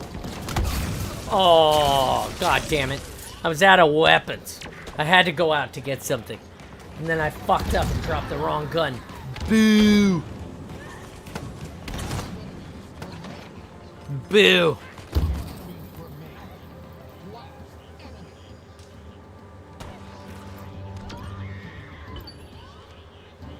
Your team scored. Thunderstorm.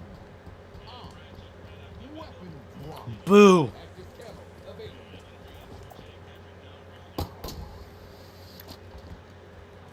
It's gonna be here. It's gonna be. It's gotta be. Come on. Be here. Set. Stop. No!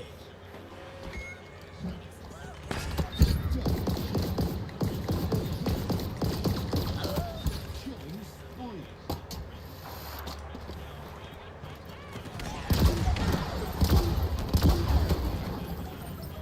Hill ready. Hill control.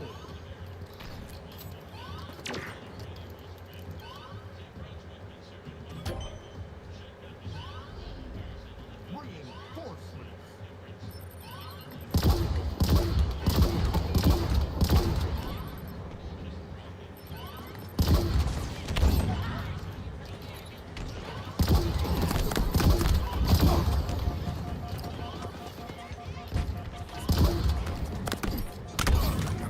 What? Oh, they're not getting me. They're not going up there to get me. I'll die up there alone.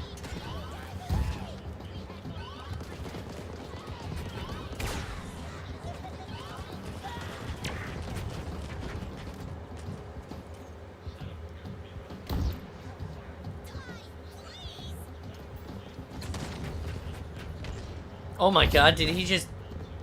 Reinforcements. That was genius. That was the best move a teammate could have ever made right there.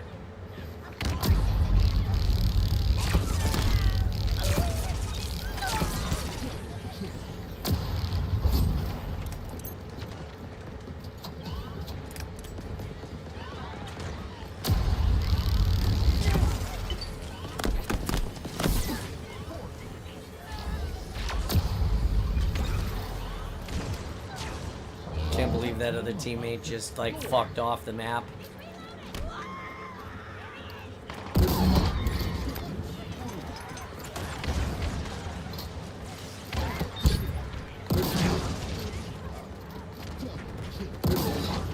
I can't believe.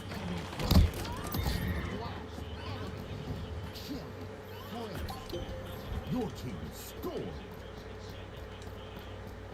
Nothing on. Weapon drop.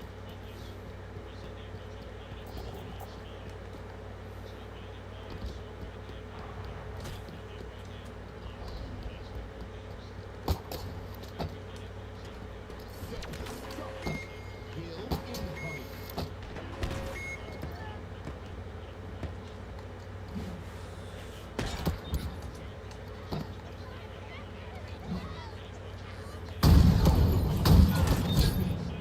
Double kill.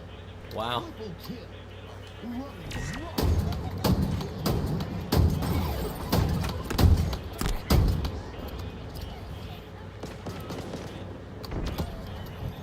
Hill control.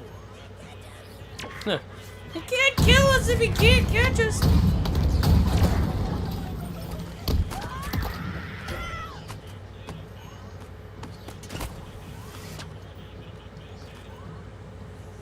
Reinforcements.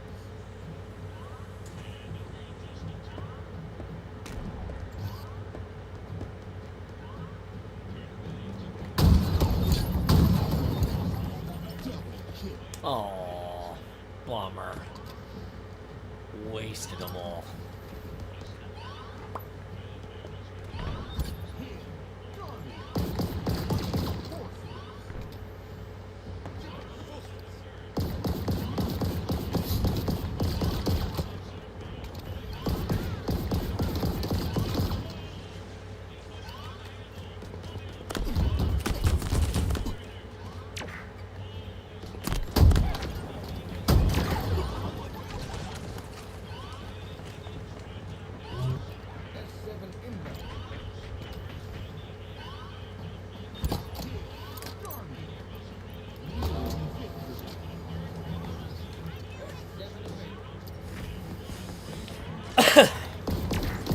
damn, there it is.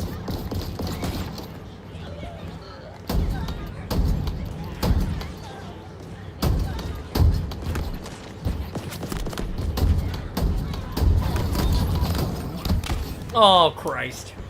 Damn it. Enemy team took the hill. Look at you! Bow! Kapow kachow! Thank you, Installation 00. Ooh, and I got your message. Thank you. Best ever. Best ever! Best ever! Yes! What are you up to today? You putting out that great content? More great content today?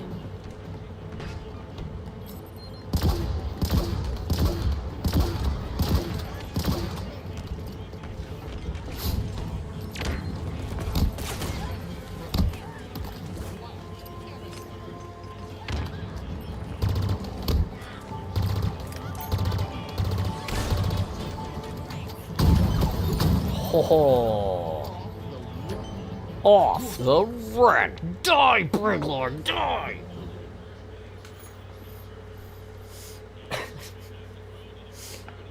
Oh, you see my, did I bring it out here? I didn't bring it out. Really? I can't believe I didn't bring it out here. The giant beads, the giant neck beads for the, new armor. Got 40 videos in it. Oh my god. 40. That's a lot of work. That's amazing. This is a ton of work. Great job. Like, wow, crushing it. Wow, I need to work harder. That's inspiring and amazing. I gotta like, in between sorting. Yeah. Yeah. Well, here that means a little something different.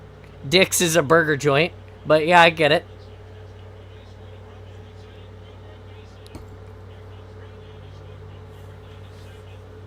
Oh man. So yeah, tons of fun. Yeah, that sounds like tons of not fun. But it's okay. There is light at the end of the tunnel, right? I'm excited because Christmas is coming, and Christmas is my favorite season. Like,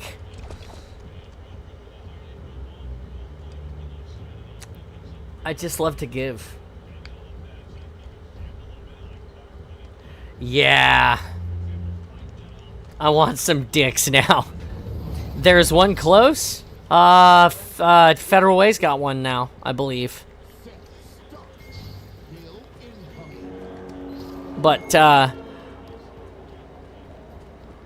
HCS is not gonna be the same without you this year. I think that you are a valuable asset to this community in such a great way. One of the things that I enjoyed the most about last year, when I look back on it, is getting to spend the time with you, Martin, and seeing how you were impacting the community, seeing the faces of the other 405ers and the people that you know, the other people like Oakham that were just awe-struck, like as I'm sure we all are the first time that we meet you. But you know, it was really awesome to experience that, not as the super fan, but as like the supporter, as the friend type. Just goodness. I liked that. You will be missed this year. Such an eye-opener, easy to forget the audience most of the time. Yeah, it's kind of like that, but then you know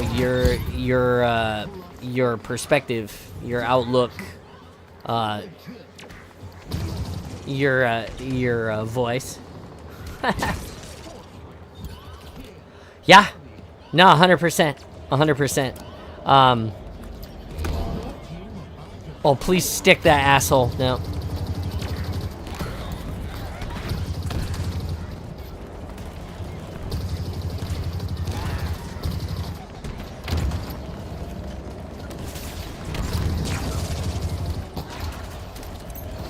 Stabby, stabby. Do I have... Oh my god, I have 2 swords. What the fuck, Johnny? Boy, that hog, man. I'm surprised them dudes are still alive.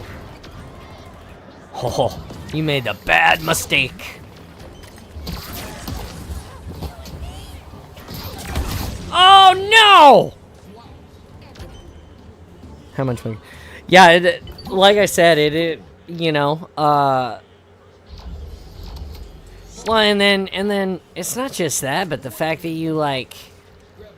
you bring people into your life, you invite people into experience you on a more different but wonderfully authentic level. I don't need the stanchion, I want hammer time. Like, I think that's huge that you do that as well. Ooh, hammer time and rockets. Johnny's got the super combo, and he's gonna hammer the dudes. I was made for hammering grunties. You and me got something. Yeah, hey man. Yeah, definitely. I mean, no you. Everybody, here's my secret hidey. It's not out on the map. It's not a secret, but you can get up here on this big rock. And then the grunties have a harder time getting you. And you can drop the long bombs on the grunts.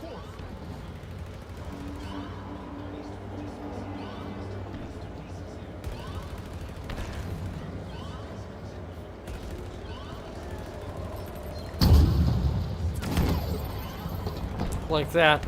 Just save that guy in the warthog.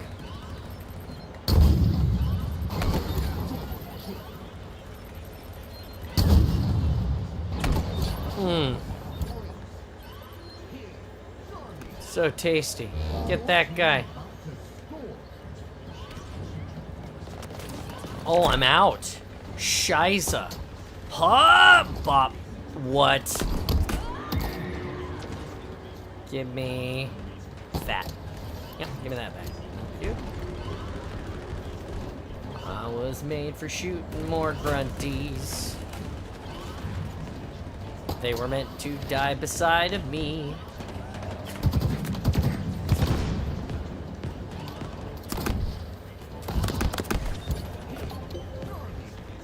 Ho ho ho. The juice is loose now, boys. Boom! Boom! Bop.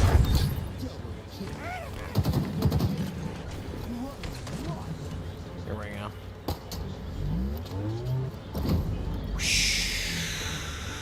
Whoop.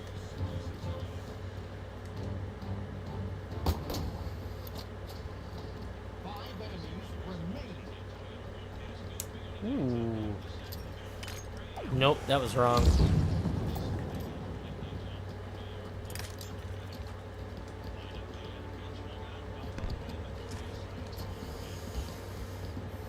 Do do do do do do do do do do do do do do do. I gotta find something good for me, good for me for killing. There's some BR ammo. That'll work. Plasma grenades acquired. Thank you, Mr. Chief. Oh, my guys, dead. Dead, dead, dead. You're also dead. Dead, dead, dead, dead, dead. Grenade. Dead, dead. Grenade. Dead, dead, dead, dead. Murder, murder, murder, murder.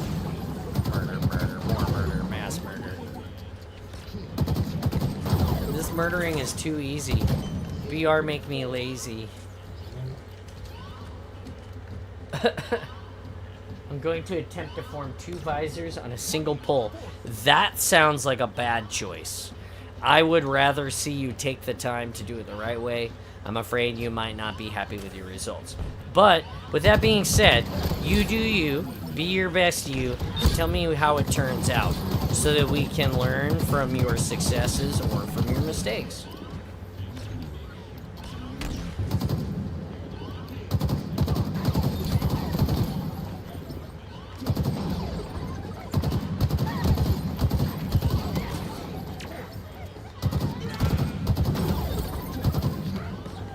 Wow, I can't believe they didn't die there. God, it's terrible. You line them up.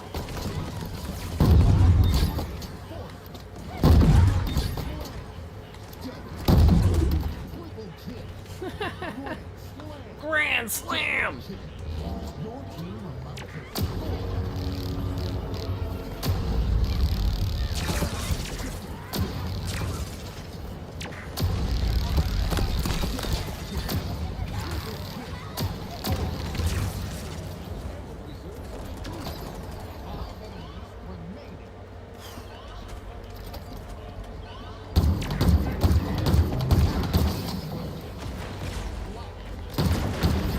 Bye.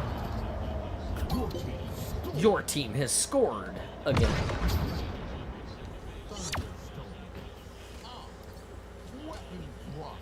Piece of candy? Oh, that's it. That was a shitty piece of candy.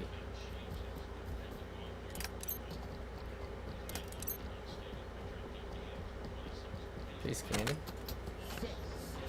Fix your damn back. Fix my damn back. Alright. Fine. Thank you. That reminds me of Dust when I hear that. That's why it's there. I feel like that's something that she would 100% tell me. I'm down! My teammates aren't gonna give me up. They're not gonna do it because they're shitty.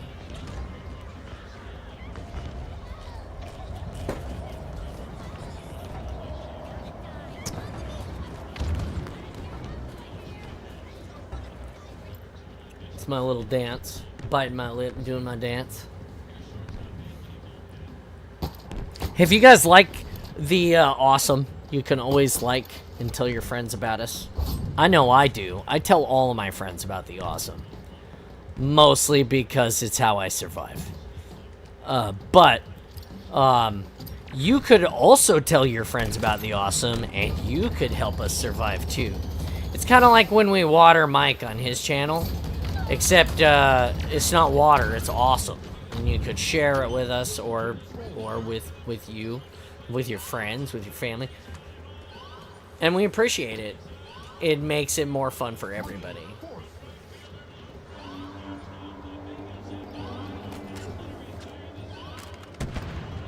More fun than a bag of cats.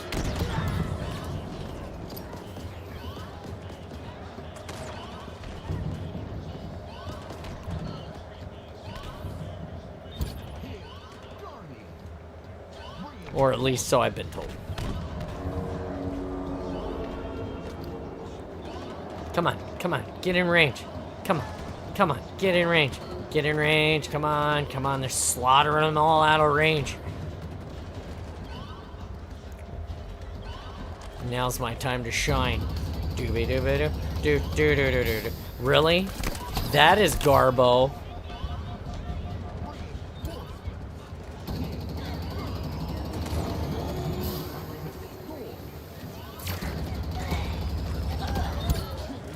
Oh!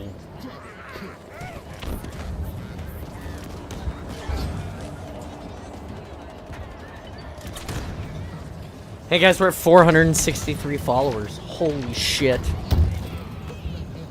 We've only had 47 more to go to 500. Great things happening here.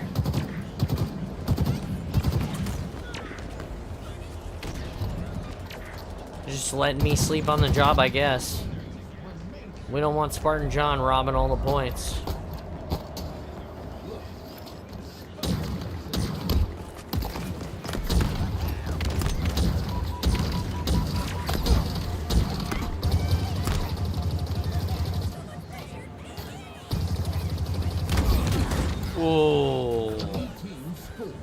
was like, get greedy. Collect the points.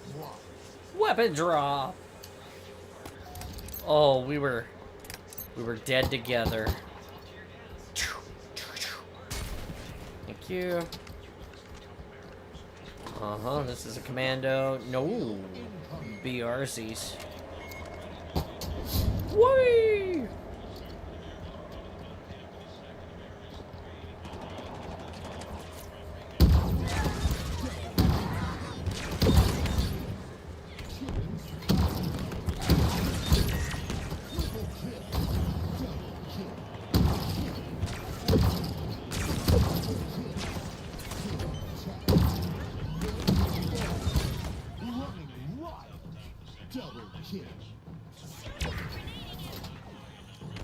God damn, that was...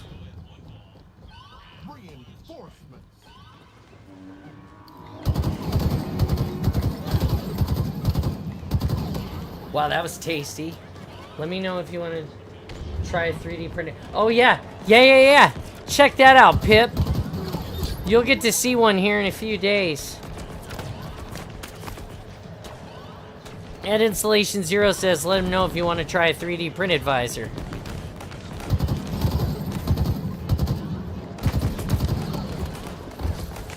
Woo! Closing time. One last call for alcohol, so make sure you're hiding here.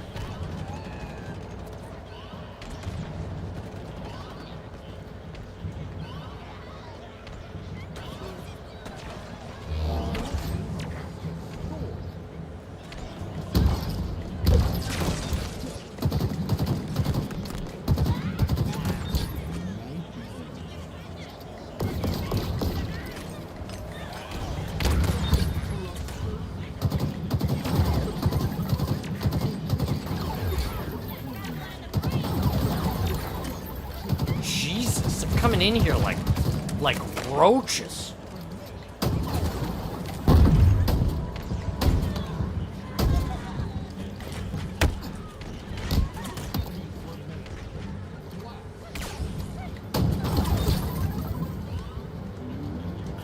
Grim Reaper.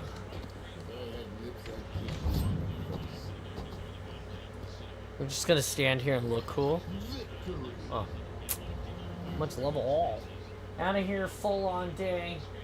Need to rest. Hey, buddy. I'm here. I'll take a look at those. Come find me tomorrow. I'm on the golf course tomorrow, so just let me know. And, sleep well, big guy. Sleep well.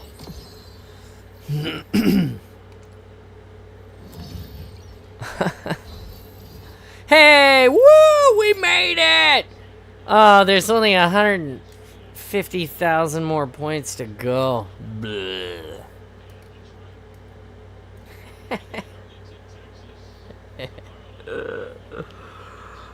Oh my god. Let me let's look at the record and see how far we need to go to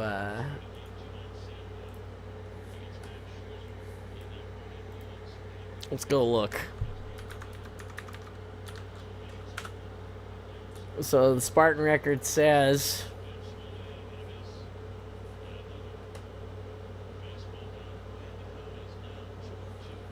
we're getting more efficient at killing. That number's gotten bigger. That's good.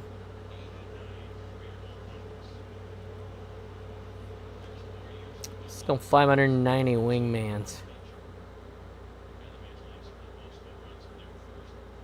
31 days, 17 hours, and 32 minutes of Halo play. Let's go look at that career rank, huh? So we are at Captain. So we've got 3, 6, 9, 12. We got 15. We got 16 levels to climb. How much time do we have left before Christmas? So let's look at that for a minute. Let's see here. So we have 2, 9, 10, 11, 12, 13, 14 we have 14 days remaining. 14 days remaining until HCS, by the way, for everybody that's paying attention. And so that's important to know. But then beyond that, we have, let's see.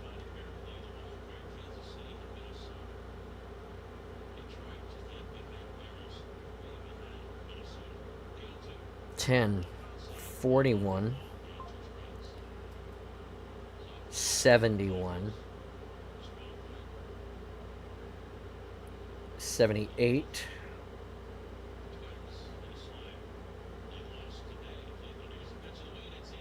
$85,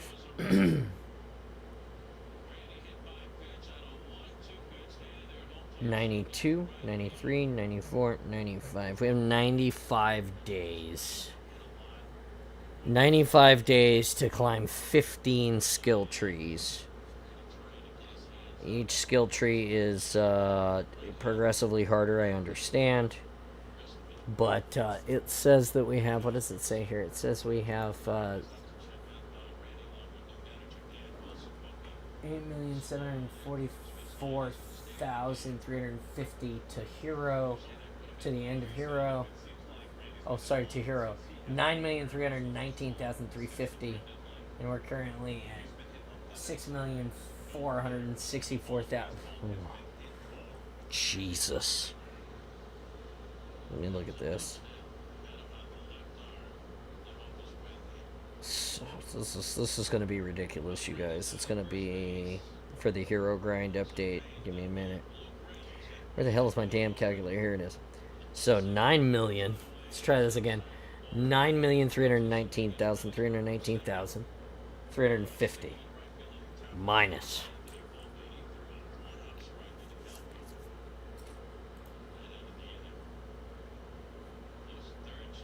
6,494,350. 6,494,350, which is a total of 285,000 divided by, oh sorry, 2,825,000 divided by 90, what do we say, 92 days? Oh shit. It says I need 30,000 XP a day to finish the hero grind by Christmas. Let's see what it actually says here. Let's see if I ask it. Hero tracker. Yeah, it says 16 games a day, 26,526 to reach it by Christmas of this year. It says if I play 15 games a day, it says I'll reach it by the 31st. If I play 20 games a day, I'll reach it by the 5th of December. Some days we'll play more. Some days we'll play more games. Some days we'll play less games. So there's a really good chance that we'll get to hero before Christmas. That's actually, we're gonna get to hero before Christmas because don't forget that we still have a 25-hour charity stream coming up for Extra Life. It's the last thing I'm gonna do this year to help at Foam Forge Cosplay break that $10,000 goal. We've got a 25-hour for Extra Life. Hopefully we'll see everybody. Installation 00. People will stop by. That takes place, I believe, in the end of October at some point. It's whenever the time changes. So we'll figure that out. Let's see.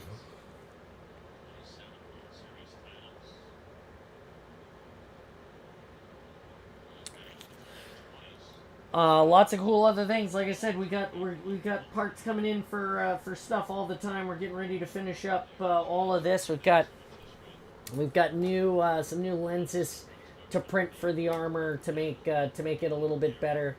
It's gonna be good. We've got all of the best stuff happening here, where it's awesome, and you guys can come and be part of it as well. For sure. And you should.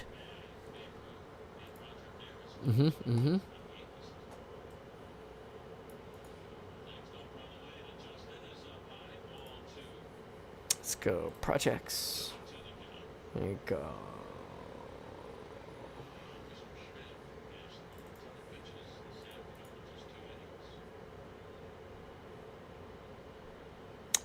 new folder. We'll go old.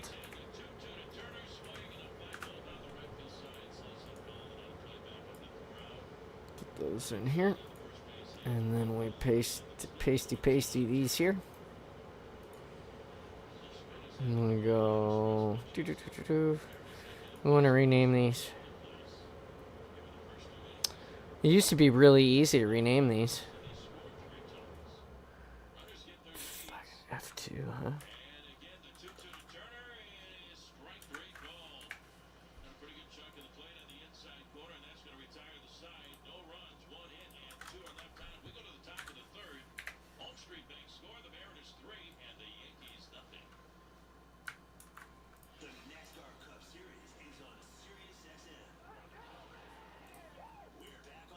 Just renaming these before we end, because I don't want to I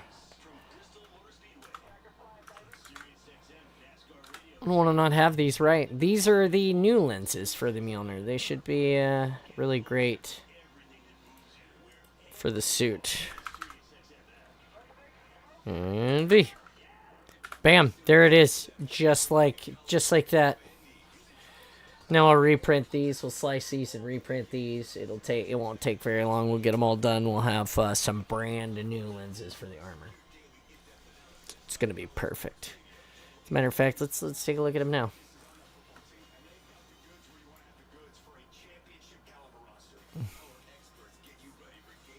No.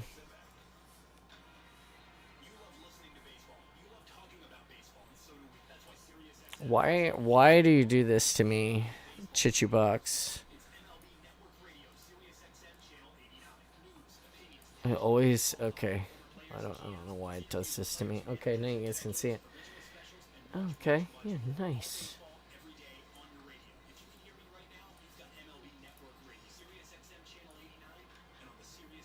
Wow, okay. These are some heftier, heavy-duty lenses. I like this already.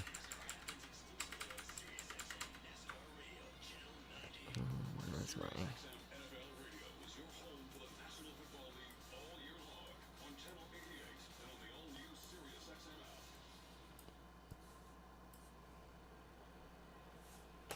I only need 2 of these.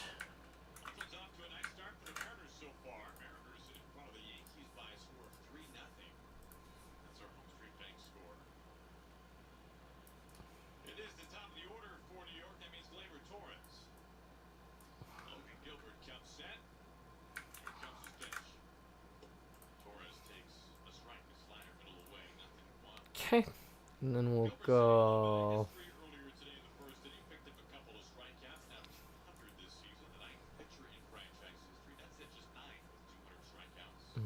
Plus all.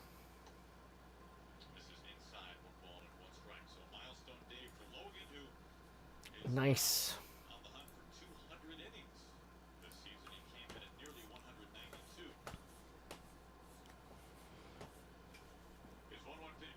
This is cool. We're gonna finish slicing these. You guys get to see. This is how we do some of the stuff in the Awesome. We just we work really hard to make these.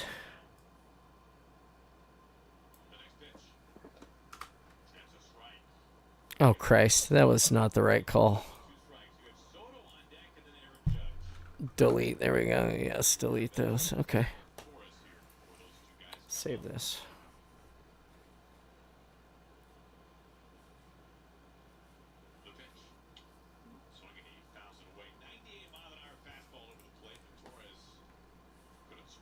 Nice. And this is going to go really fast because then we'll just go trash, open, download, 25, open, C, Apple V, C, Apple V, Apple V again, no, Control Z, this one, oof. Oh no.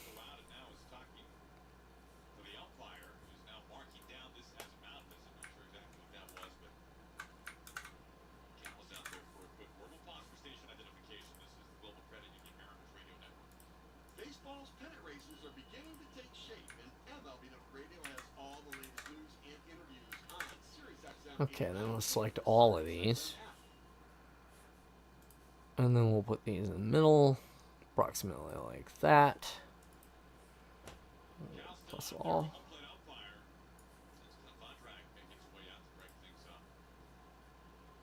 Okay.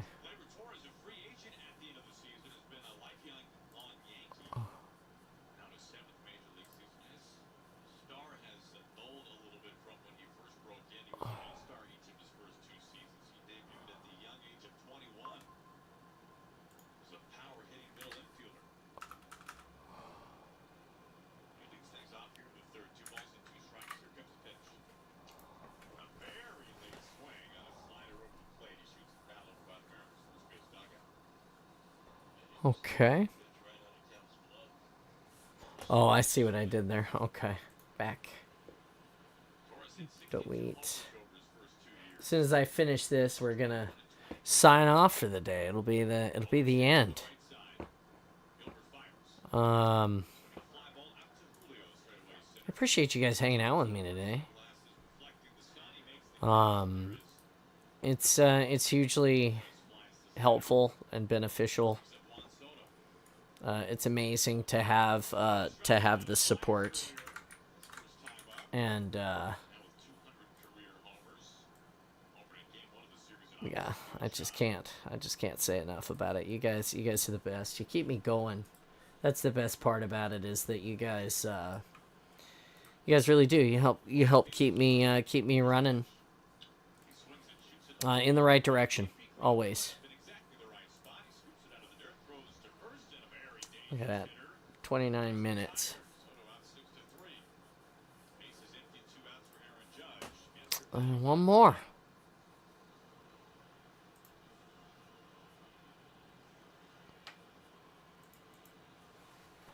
'40s. Open.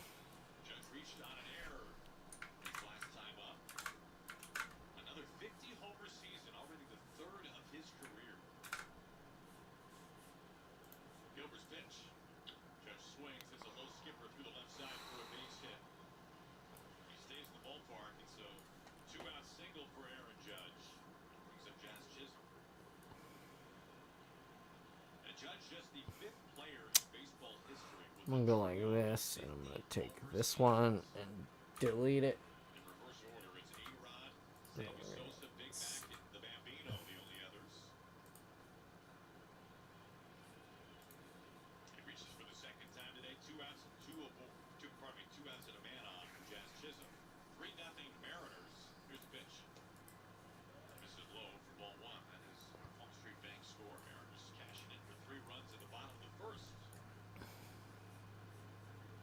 So good.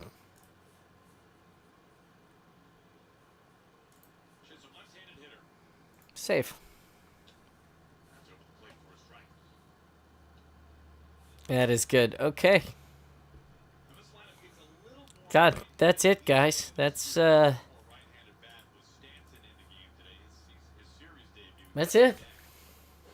Shit. We're gonna get printing. We're gonna charge the resin printer and get these lenses going so that we can have some better upgrades to the suit, and that's gonna be amazing. Really excited about that.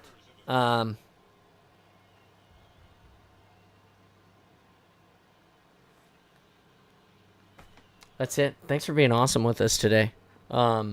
Thanks for reading with us. We will not be here tomorrow. We will be golfing. As I said, tomorrow's probably the last golf day of the year, since we're coming in October and it's going to get nasty. We will still try to golf some days, but we'll be more dedicated on Fridays to crafting or flying the flight sim again. Or, once ACS is over, the crafting season sort of slows down a little bit too, because we're not conning as much or at all.